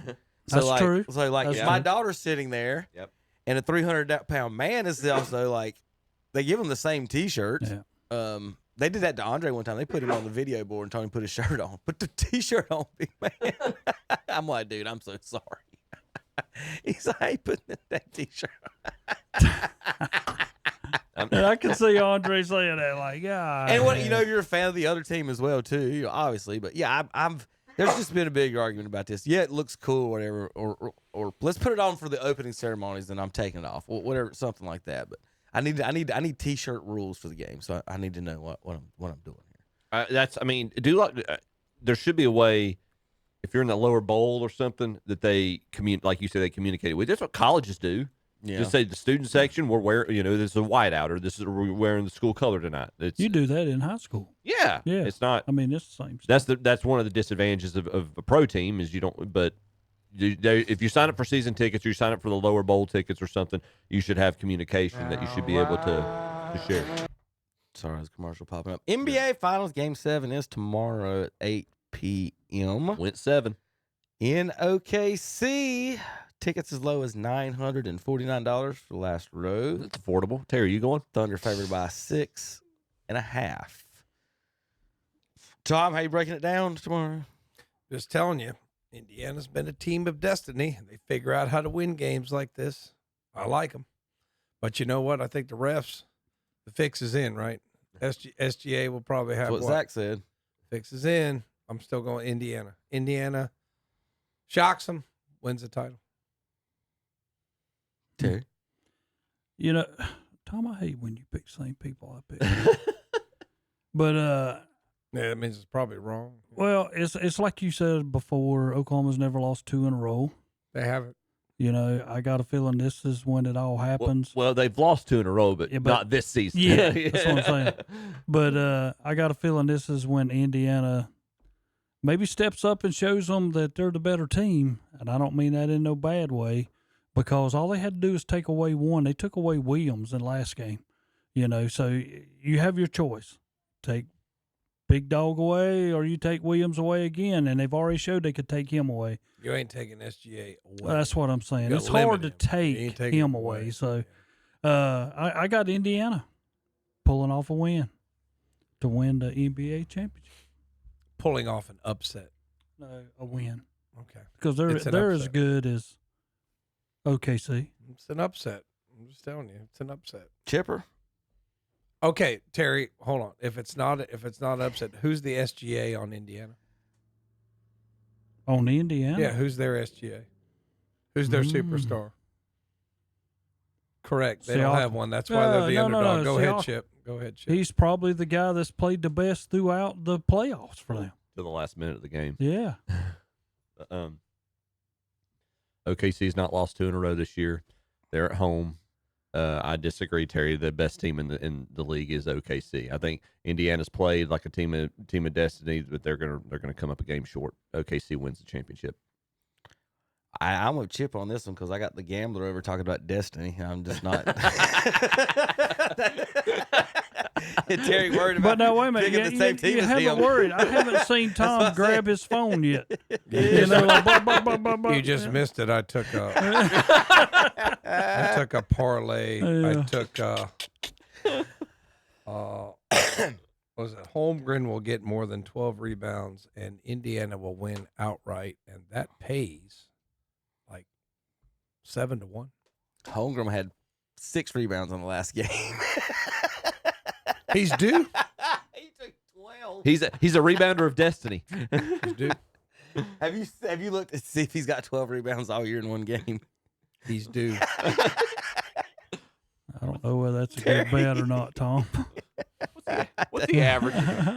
How many? Probably 5. Something. How many games has Chet? Was it Holmgren? Mm-hmm. Yeah, he probably averages 7. I don't even want to know his average. He averages. Okay.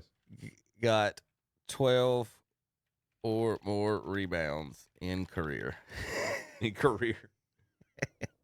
4. He's averaging 8. Tom just does he average? Well, I said 7. Here you go, Tom.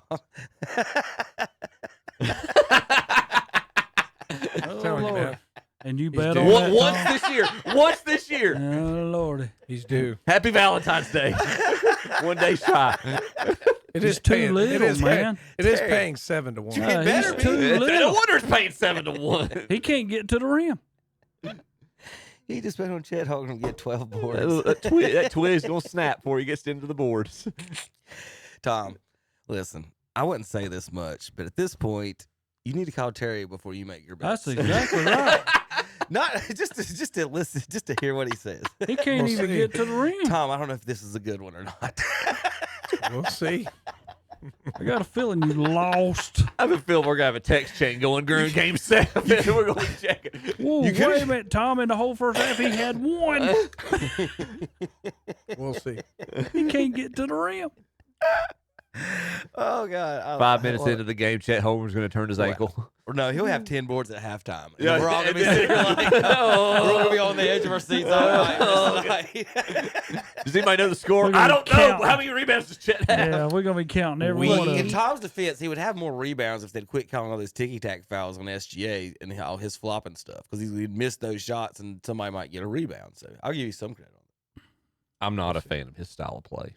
No. I think he could be a great player without that. Holmgren? Yeah. No, SGA. Oh, SGA. The flop. Yeah. He could be a great player without that, but he's got too much brawn in him. The flopping. Yeah. It's just. He's going to score. There's no way to stop him. Oh, is the camera looking? Oh, Yeah, he does do that. All right. So we got 2 OKCs and 2 Indianas here, so we didn't help you guys out there with anything. Yeah. So we'll be back here in as always. Guaranteed to be 50% right. As always, tune in here for your expert analysis. We've got NFL, NBA, baseball, more. Well, we just did NBA. Super Bowl on the way. We're gonna check in with our Chip here. Back-to-back buckets and a chance for a three-point play. To the very last second. Watch his eyes. His eyes still staying up there, paying attention. My man pulled the wrong one, though. Chip. This is for those guys out there.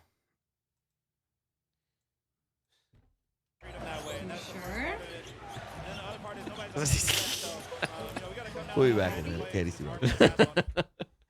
Everybody wants a Speed Queen, and they're on the way at Indoor Compliance and Mattress Center in Shelby. Come check them out before they get gone. Famous Speed Queen washers and dryers. And Indoor Compliance and Mattress Center has plenty of scratch and dent appliances, all with factory warranties. And if you need a mattress, Indoor Compliance and Mattress Center is having a clearance on all floor model mattresses. Hurry in today. Indoor Compliance and Mattress Center, 1241 East Dixon Boulevard in Shelby. On the right going down, on the left coming up. There's a lot to be excited about in 2025. And for your Atlanta Braves, it's all about a fresh start. Michael swings and hits one way up in the air, streaking out of the ballpark as the kid strikes again. Hear Braves baseball on Carolina Country WCSL and The Boss WOHS. It's the Slingshot Showstopper sales event at Full Throttle Power Sports in Lowell. Get up to $3,000 customer cash on remaining 2024 models, plus 15% off accessories.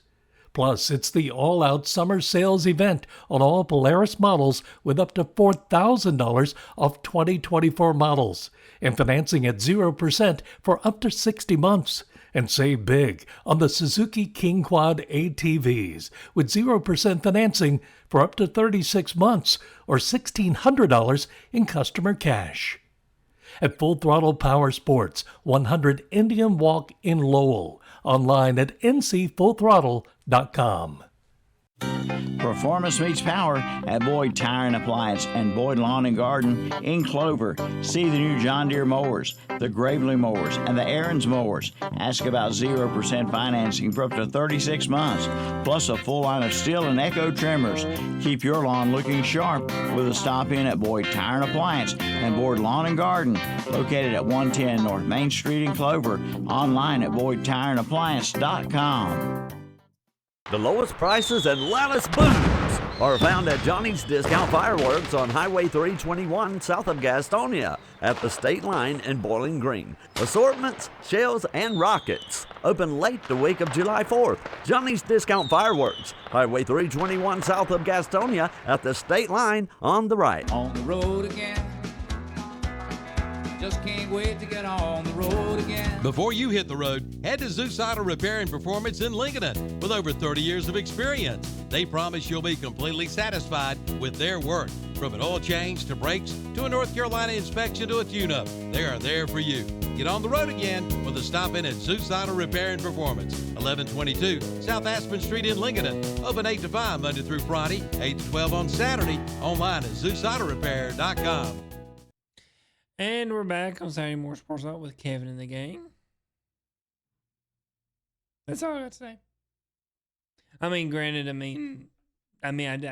do need a paycheck. So, I'll keep talking as long as y'all need me to keep talking. But I know it's probably better if y'all actually, talk about sports than me just ramble on and keep going. All right, we got you. There we go. I want to see how long you keep going, JP. I was listening to can't play it over the air because it's a little bit of the language, but Terry, you'd like to watch the video. It's Des Bryant talking about his life and how it changed contract wise, the people in his life, all because of them not calling that ball a catch.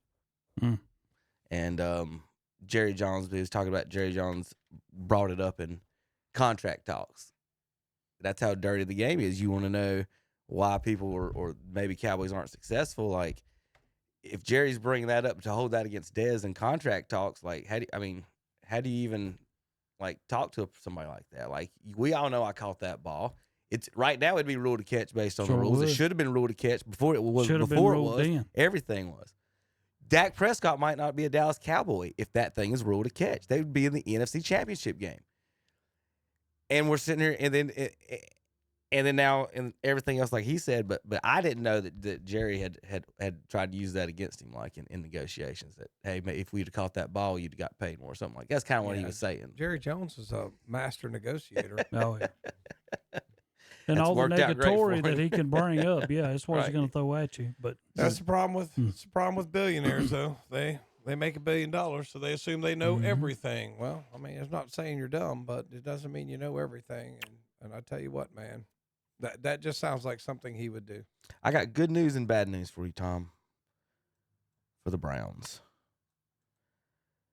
Denzel Ward was rated the highest rated single cover corner in the NFL since 2023. Pretty impressive. The problem is he's always hurt. And here's my problem. So instead of drafting another corner on the other side to make the most dominant corner combo in the league, and if he's hurt, you still got a guy out there, they went and drafted, I don't even want to call him Fat Boy Slim over playing the line. He got booed the other day. Did you see that at Browns camp? by some kids. I'm just so. I mean, they had some kids in at camp, and they asked the kids if they knew him, and they were like, yeah, and they're like, where'd he go to school? And they were Michigan, and they all booed him. Well, there's a lot of people. Didn't they just get a receiver from Ohio State? They got somebody from Ohio State out there. Junkins. So they had him out there, and they asked all the kids, like, do y'all know him? They was like, yeah. They said, where did he go to school?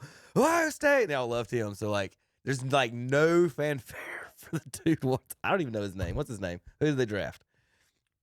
Quinshawn Junkins? No, the white boy. The third overall. Mason Instead Graham. of Mason Graham. Oh, cute Mason. Instead of having him and Denzel Ward out there together. So there's your good news, bad news on that one. It's just like when I heard about this Shedeur Sanders and speeding ticket, and I was off the air. I'm just like, I knew this was coming. I knew you draft this kid. You're drafting a problem. Why do you want to draft a problem? Nobody would touch this kid with a 10-foot pole, right? Because they knew what he was, and who drafts him? Cleveland. I mean, it's just now it's a 5th round pick. You might say, "Come on, Tom, who cares? 5th round pick, blah blah blah." But still, you might get somebody who could play in the 5th round. You might not. You know what I mean? You may have a guy that you doesn't even make your team. But there's going to be a lot of media circus. This guy's going to bring like all the Deshaun Watson garbage, and it's just like I'm just tired of you drafting people or bringing in people who bring garbage to the franchise, and then people say, "Oh, look, there's Cleveland. Cleveland going to Cleveland, right? There they go again, drafting a moron, bringing somebody in that's going to embarrass the franchise again." Now I know some people are going to say, "Well, Tom, he's a young man. You were a young man. Were you perfect?" No, I did plenty of stupid stuff like Shedeur Sanders, but you know what? I wasn't playing for the Cleveland Browns. Right. Yeah. You know, I mean that's the difference. You're held to a higher standard, and you know that. Yeah. Or you should know that. So, I mean, it's just like, and I'm like, young people make mistakes. I know they make mistakes, but you talk about Mason Graham. Mason Graham get a ticket for 100 miles an hour? Did Quinshawn Junkins get a ticket for 100 miles an hour? So why are we bringing this kid in and all the blank show that's going to come with him, especially because he's angry because he wasn't the number 1 overall pick. So I'm pissed off. So I'm going to get in my car and drive 100 miles an hour because my daddy will get me out of trouble. And look what you got. Again, I was just like, I'm just so tired of this. I'm just like, God, just get some no name from San Diego State that played linebacker in the 5th round. And if he doesn't make the team, so what? He's not going to get a ticket for going 100 miles an hour. So, I mean, that's just where I stand on it. It's just like, and I'm just tired of all the internet clickbait too. Shedeur Sanders should be starting. People are saying he should be starting. It's like, no, he's not going to start. Right. I've heard some. You going to trade him? That's what I've heard. There's some rumors. I'm like, hey, that's what I've heard. Who would want him? Somebody will want him. But they didn't want him in the draft. But here's going to be the problem. Cleveland's going to end up doing better by trading him for somebody that's a lot better. I don't know why. You know what? It's going to happen. I'd trade him for a 7th round pick. Get him out of my building. Yeah. Get his daddy out of my building. And it's like I said, it's not that Deion's kind of funny. I kind of like Deion. He was a great player. Appreciate what he did. But we don't need this. I mean, we got enough problems. His son is not Deion. Deion proved himself. Deion was on the field and did what he did. But you also have a PR nightmare, and Nick Chubb is playing for the Houston Texans. You got that nightmare too. You got that to deal with too. But also, Terry, go back to what we were talking about and Kevin's point about why people didn't want to draft Shedeur during the draft. Trading for him is going to give them the same problem in that trading for Shedeur Sanders, a head coach automatically has their heir apparent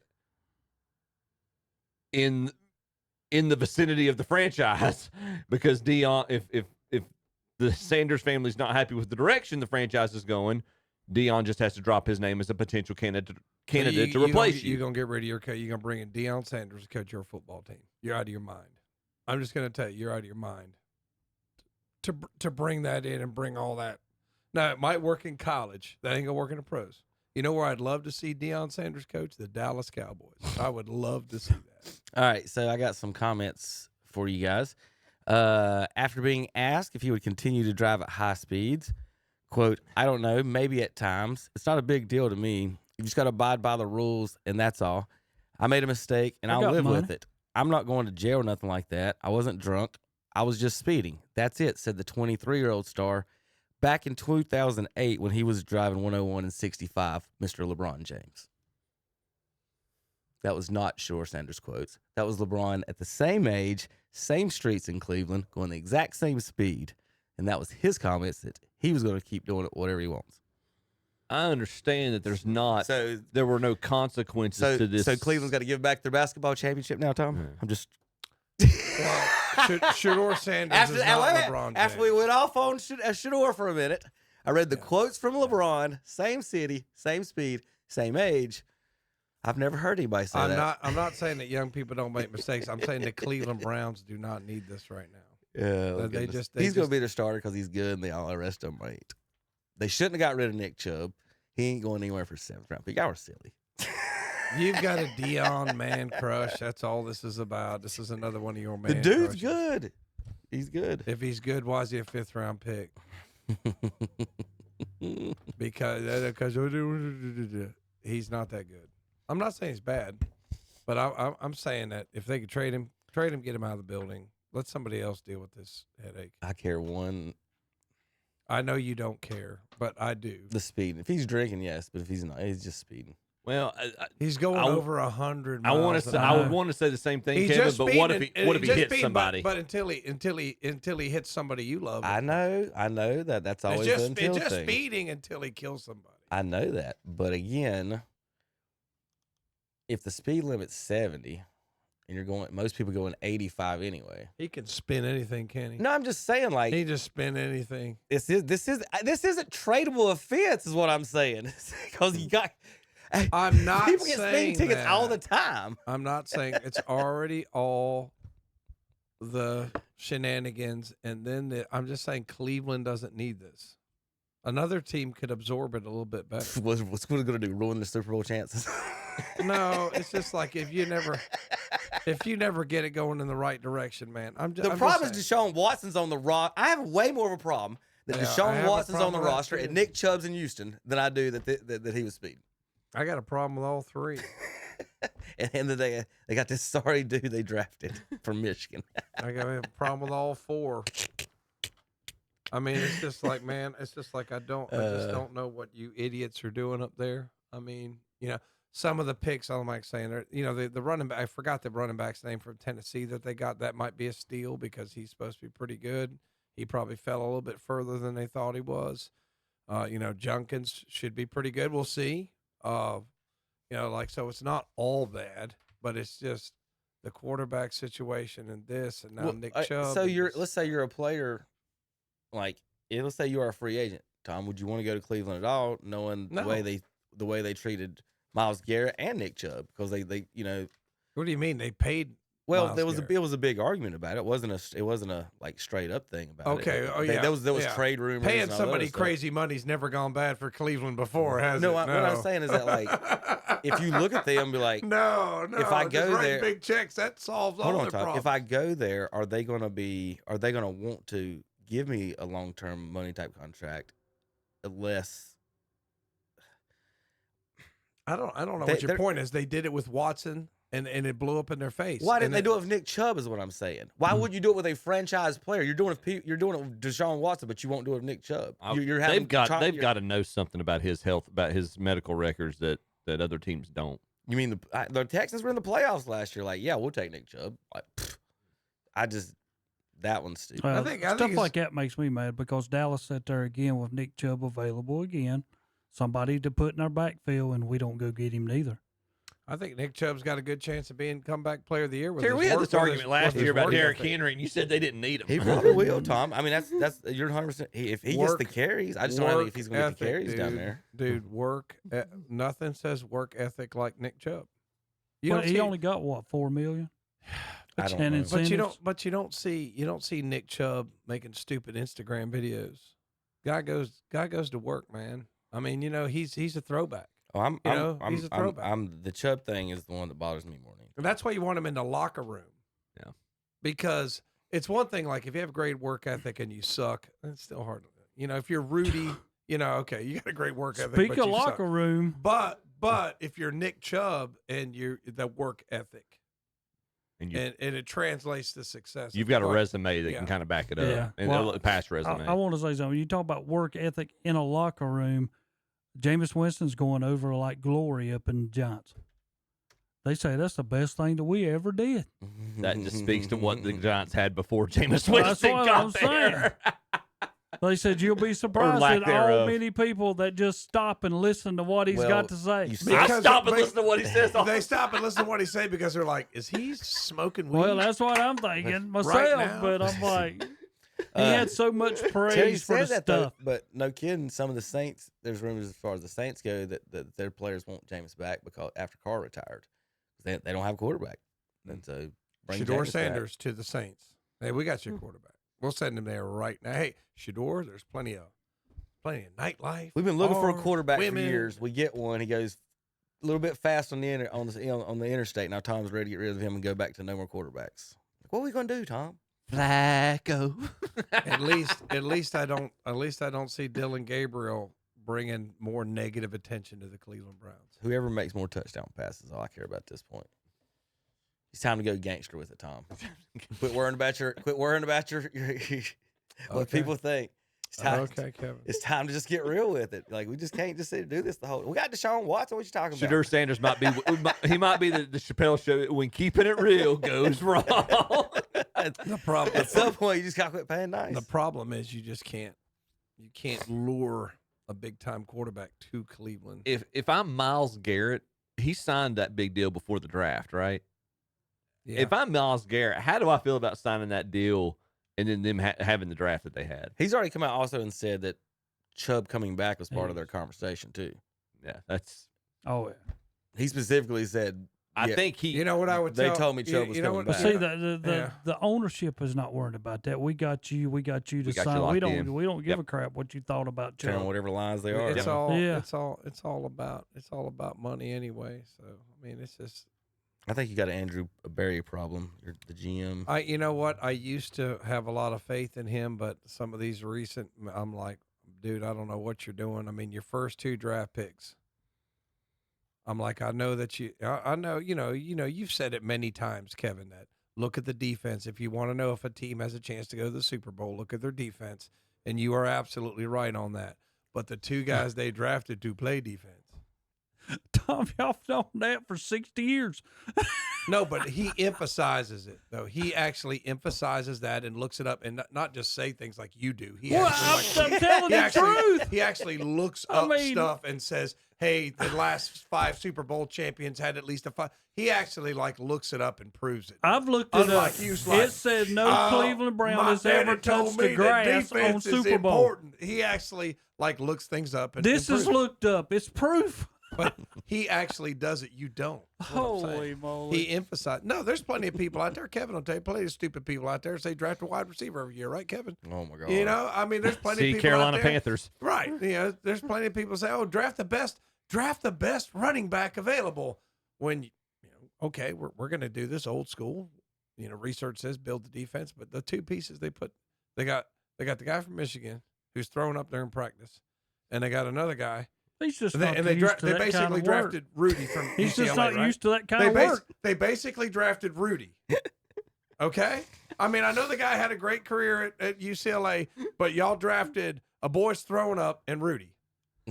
Those are your first 2 picks. Okay. All right. Let's see how this goes. I may be wrong, and I hope I'm wrong, because evaluating talent, I will say evaluating talent is a skill. But I don't know what they've done here. Tom, when I was coaching basketball, I had kids that threw up. When you had Why? coaching, Because I put them through something else that I wanted at the end You're of the a year professional that we're athlete. going to be. This ain't the Lincolnton YMCA. It ain't the Terry. YMCA. This ain't the Lincolnton YMCA. That's This what I'm professional saying. football. All of a sudden, Terry. you put he's somebody through throwing up. something little Johnny that they've threw never up had at the to do. Lincolnton YMCA. I made my Hold on. players. That's not throw up. what had happened. Tom. That's Welcome to the Tom and Terry That's corner great. The part of the Junction show. boys over here made a 7-year-old throw up. Tom. And we're comparing that What to a the heck is professional. he talking What the heck about? are you talking about? You're talking about 7-year-olds throw up, so it's okay if a grown man who was drafted, what was he drafted? 5th overall. Throws up. It's okay because little Johnny at the Lincoln Boy, I YMCA sure also am glad I throws got up. back in here. That's But Tom, it's that's like the this. stupidest thing. That's ever. not what I was even Tom. saying. Yes, you were. That's exactly what you were saying. Tom, I'm actually. In 1978, Billy threw up after I made him run suicides. Tom, I mean, it's just so dumb. I'm gonna give you a story actually that's gonna side with Terry though. No, I'm not. Yeah, Yeah. That's what I'm saying. Everybody's JP, turn your on my mic off. in the NBA championships back in the '60s. Their Celtics were warming up, and Red Auerbach stops them warming up. Like, y'all, let's go back in the locker room. And they go back in the locker room. He says, "Bill's not thrown up yet." Bill Russell had to throw up before every big game, or Red Auerbach wouldn't let the Celtics take the floor. Bill Russell threw up before every game. That's what they say. That's what they nerves. say. That's not. That's nerves. It's not that you're fat and out of shape. Did you read that, Tom? Read what? I don't know. You said you looked it up and you read it. What are you even talking about? I don't know. This is crazy. This is insanity in this room every side. I can't believe I get every I get up. I say I don't know if I can take it again. I mean, it's just we're comparing professional athletes to the YMCA. That's what They people ain't even do, nobody though. even mentioned the YMCA except you. No, you're the one over there. Well, I coached in 1981. I mean, Depends on what you put them through, Tom. Okay, not YMCA, the Optimist. Is that what you were? The Optimist No, Club? that's not even Parks where and I Rec? was in. Yeah, where were you then? You know, Go ahead. High Tell me. school.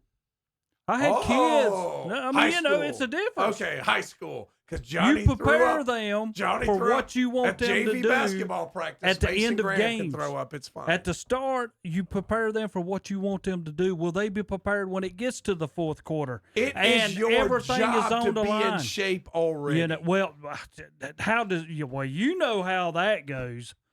How many kids in high school only prepare He's not a when high this school comes kid. around? He's a I know he professional is. athlete. I know he is. But maybe he's facing something he has not had to face. He went to the University of Michigan and played for Jim Harbaugh. Well, somewhere along the line they didn't So you're teach him telling me enough. Jim Harbaugh takes it easy on Mason Graham so he don't throw up, but the Cleveland Browns made him throw up. That's what you're saying. That's basically what I'm saying. Yeah, he went through something there he couldn't handle. And we're also talking about a team who has not seen a Super Bowl or touched the grass. Touch the grass. We're going back here now. Now here's All where, right, here's where we're going. here you go, Tommy.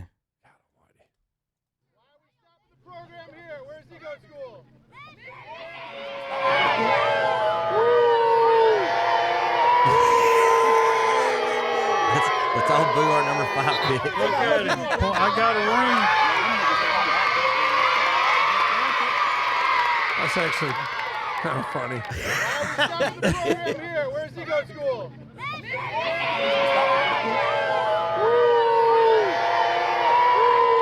I like it. Here it goes. I got a ring.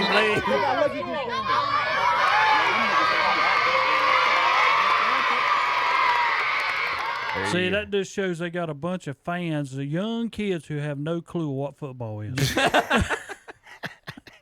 That's all that shows, Tom. That's like you being out there. I bet you were part of that. That's probably the stupidest thing you've ever said. Terry, I hate that. Every week, Tom, you claim that. We can make a reel of Tom saying, that's the stupidest thing you've ever said. All right. That'll do it for our football section, I do believe. Thank you. We'll be back for baseball in just a few moments here on KTCBroadcasting.com. Tee it up for a great golf experience at the Cherryville Golf and Country Club. And yes, the course is open to the public 7 days a week. For your tee time, give them a call, 704-435-6597. Tune your game up with their driving range. And on Friday, come on out for the Captain's Choice starting at 5:30. And for that special event, keep the Cherryville Country Club in mind with several event packages available. That's the Cherryville Golf and Country Club, 200 Club Drive, Cherryville. Online at cherryvillegolf.com. Hojo Outdoor Power in Shelby is stocking up. They are ready for mowing season now.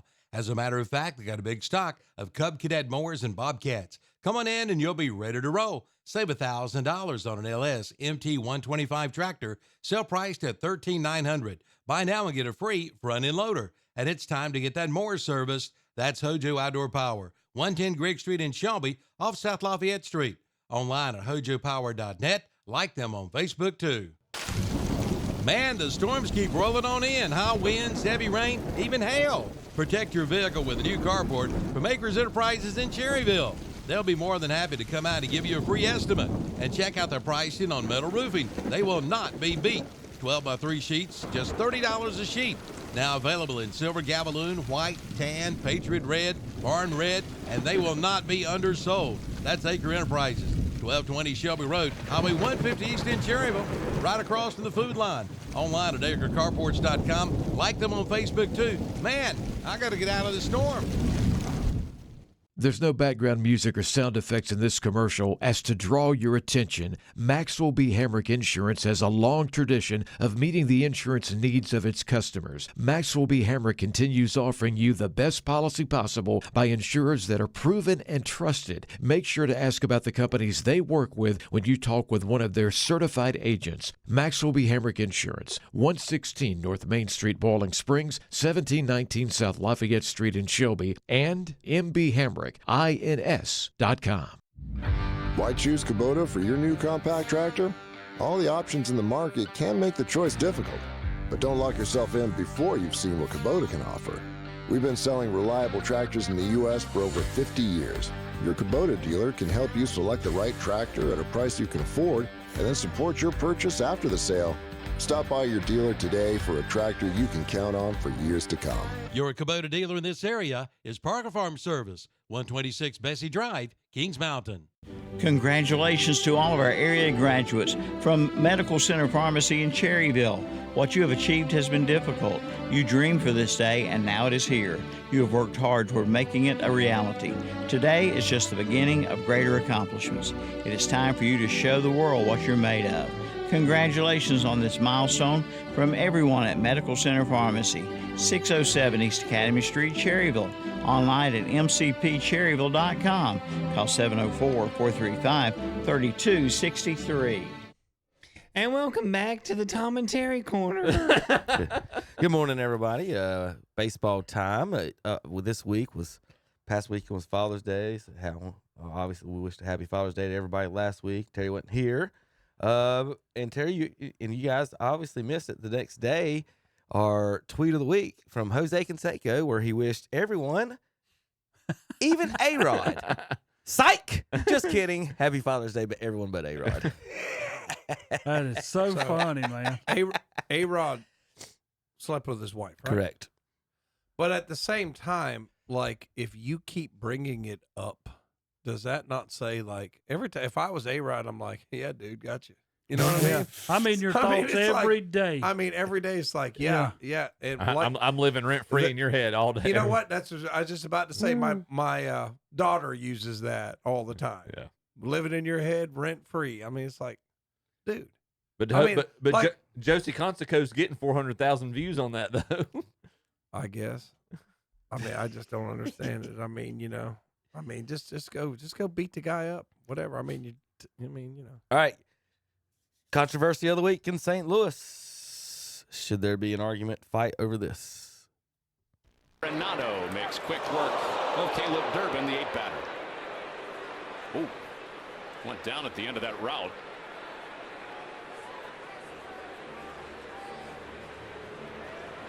So Wilson Contreras for the Cardinals Brewers playing dugout first. On Contreras a little bit after him and Durbin came together, and Contreras is saying, "Come on."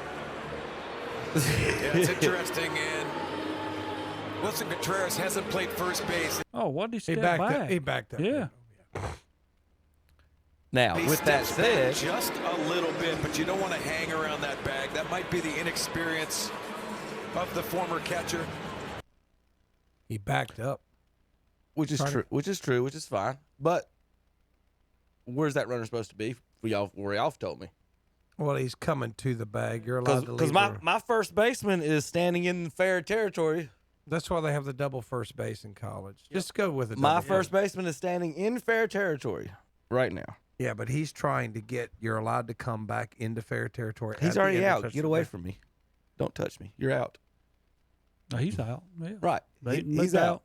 I think it's mutual here. I think both of them are doing something wrong. Well, here's my question though: would the runner not be out anyway for being interference right here?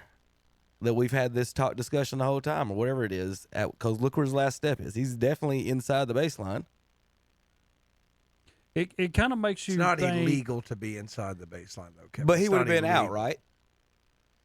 If he runs into him there because he's a couple What steps if up. he's Yeah, made- if he runs Because into he's that not in the ball- where the ball- baseline he's supposed yeah, to. We've the had ball this comes out. conversation plenty of times. What if he's getting ready to make a throw to third Right. to get another runner Right. out, and then this happens? Right. Because he's already out. Mm-hmm. No matter what you call, you're going to throw somebody out of the game. Exactly. I'm just saying, Yeah. I don't think my first baseman's in the wrong, and I don't even like him at all. Is he? Inexperience. It's he's not. out It's not already. egregious Right. because you're right. 21 there could have just avoided him. Just run. You're out. The only thing the first baseman could do, he took a step back, getting ready to fire it to second, so they He throw was. it around. He was. That's all but he they was still gonna didn't do. go to foul territory, and the You runner know. was out of the baseline on the inside of the bag. Just put the double first base in. Yeah, that would take care of everything. It probably. I know some purists don't like it. Just put the double first base in. I mean, it's dangerous.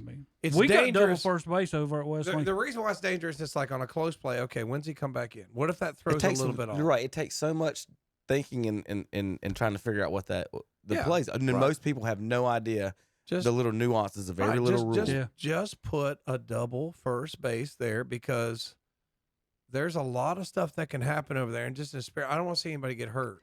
I don't want to see anybody get hurt. So if you got the double first base, then to Kevin's point, you're going to be clearly in the running lane. Now you got no business over there.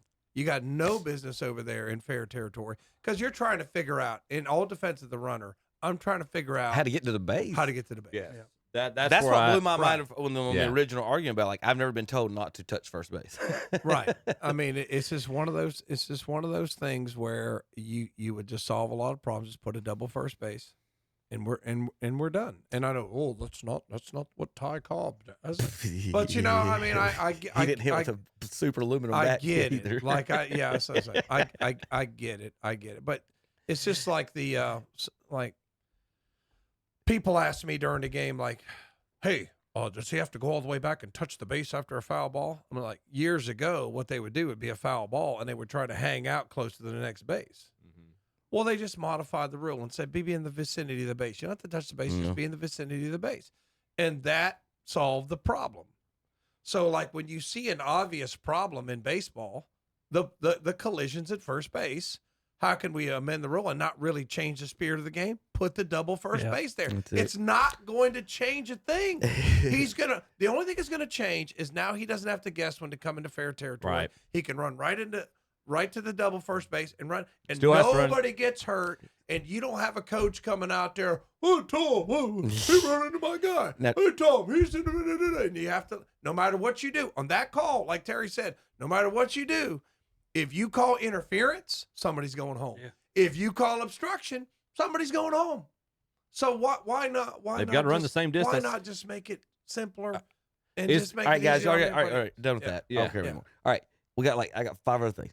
Is this the greatest catching drill you've ever seen? All right, Terry? You've seen some good ones, right? Yeah, this is pretty good. Them good old boys can come up with some good ones. Tom? I like this one, though. This is one of my favorites. All right, here we go. Kids catching. We're going to work on our throw downs and protecting home plate, okay?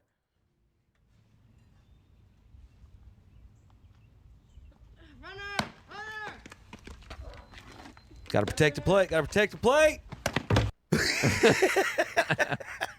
Pretty good. Have you ever seen the run over the kid on the trash can on a rope drill? He bobbled getting up. He made the tag, Terry. He's out. I could. That is just so awesome. Like you're gonna Dad. I don't think Dad had anything to do with that one. I think that was both those kids, don't you? You're gonna start implementing that, aren't you? Yeah. Well, if my son could catch. There's a story. Major League Baseball has raised the seams on the balls this year, which is increased drag. This is what they told some of the players, and then that's why some of the balls are so-called dead. Andrew McCutcheon come out and is talking about this. So the seams have been raised. It's causing more drag. So why a lot of the hitters are saying the balls are dying at the tracks. I would figure if you raise the seams, it would allow the pitchers to get better grip on the ball. Very. That does. It does. But Yes, that's what they're saying. Is sure. that, but because there's more. Yeah. If there's less seams, that ball's going to fly out. There's a more. big difference in That's a grabbing huge one advantage that's to the got- pitchers. They're able to grip it better, able to get more Oh, spin yeah. on it, and if it makes it dead, like you're saying. Tom, you got your daughter. You send her to college, engineering classes. She's doing working real hard, and then the university, they just send her over to the baseball field to make mud balls for the baseball players. So the guys don't. They've got girls sitting in rooms, rubbing mud all over the baseballs. Who comes up with this idea? Who's just sitting there like, this is what we need, guys? Well, let me put it to you as simple as ABC.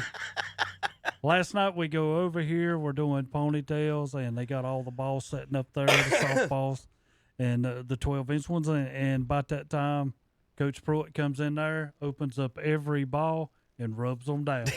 He does. Every one of them. I loved it. All I right, was like, Tom. Coach, that's what's supposed to happen. That's exactly what's supposed I would just thought let the pitchers do it when they get out there. Just sit there and pay their pay. Well, they're not paying them. She should ask for NIL after that, right? Right, I know. Oh, yeah. Oh, yeah. What do you have I got 10,000 hits on me rubbing mud on these baseballs. Yeah. All right, what's the call here?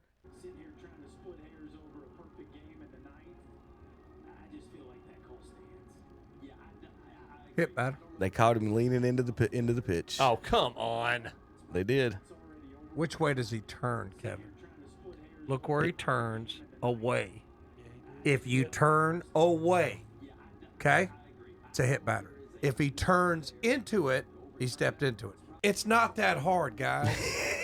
Look, here comes the inside pitch. He turns away. The pitch is not a strike. It's not a strike. No, the pitch is. It's high and inside. It's almost in the box. It's not a strike. Now, if he turns towards No, it's it, in the box. Definitely look, Chip.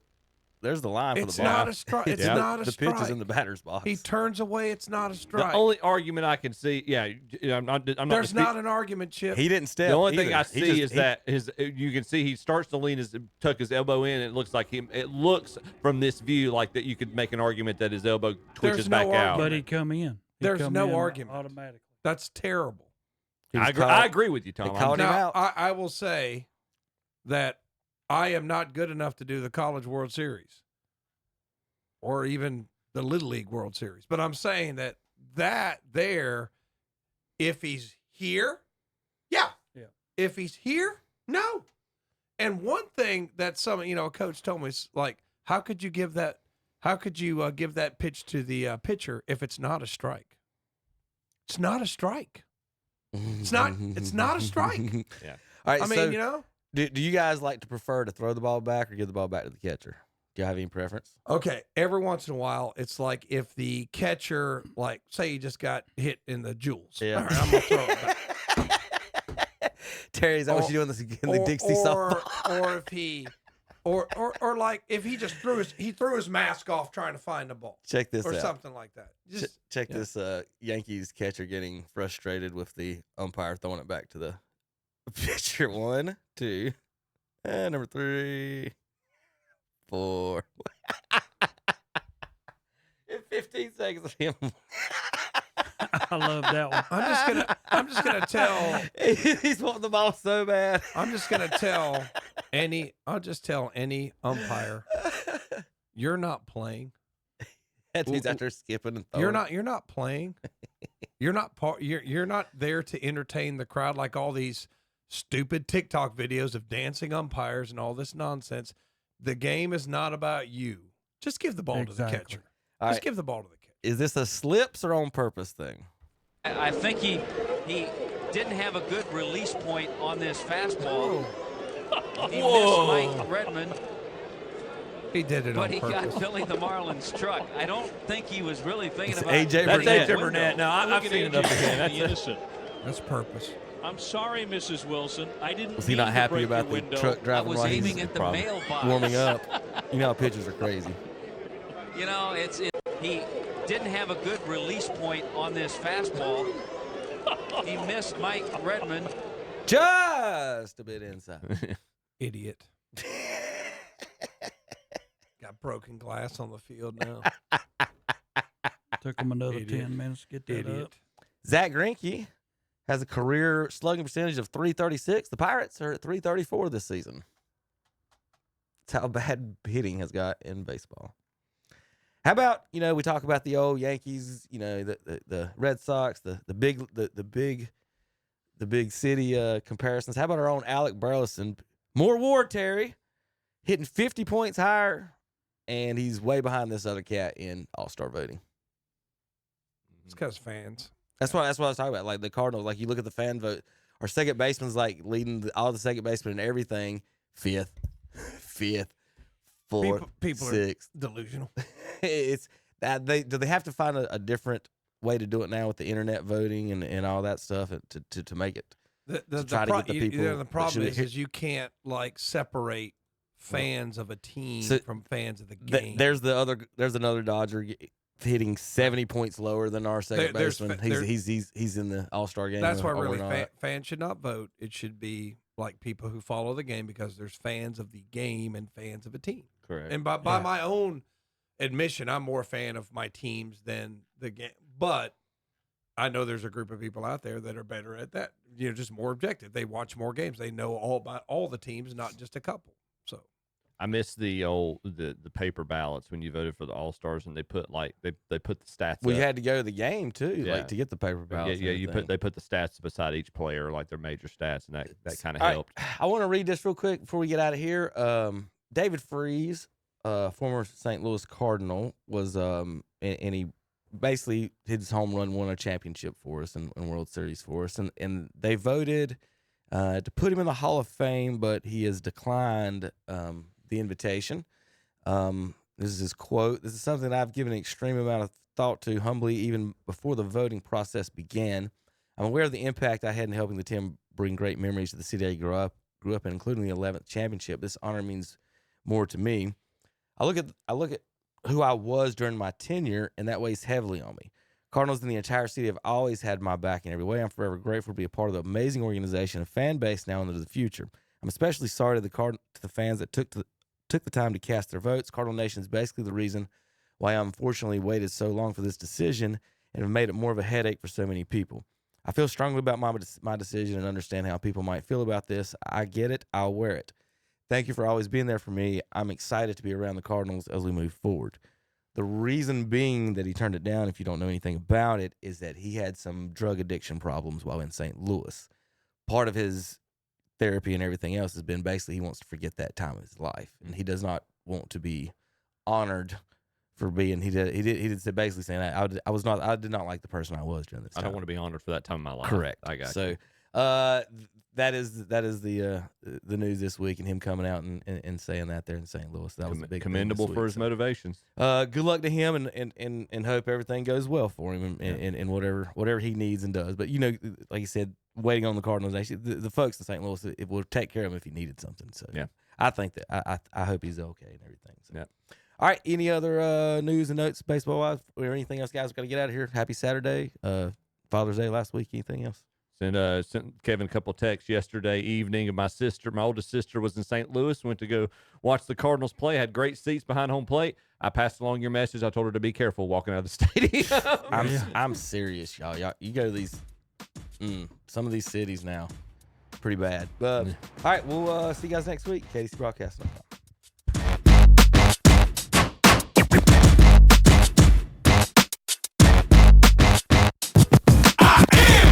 The incredible man, I only do things incredible.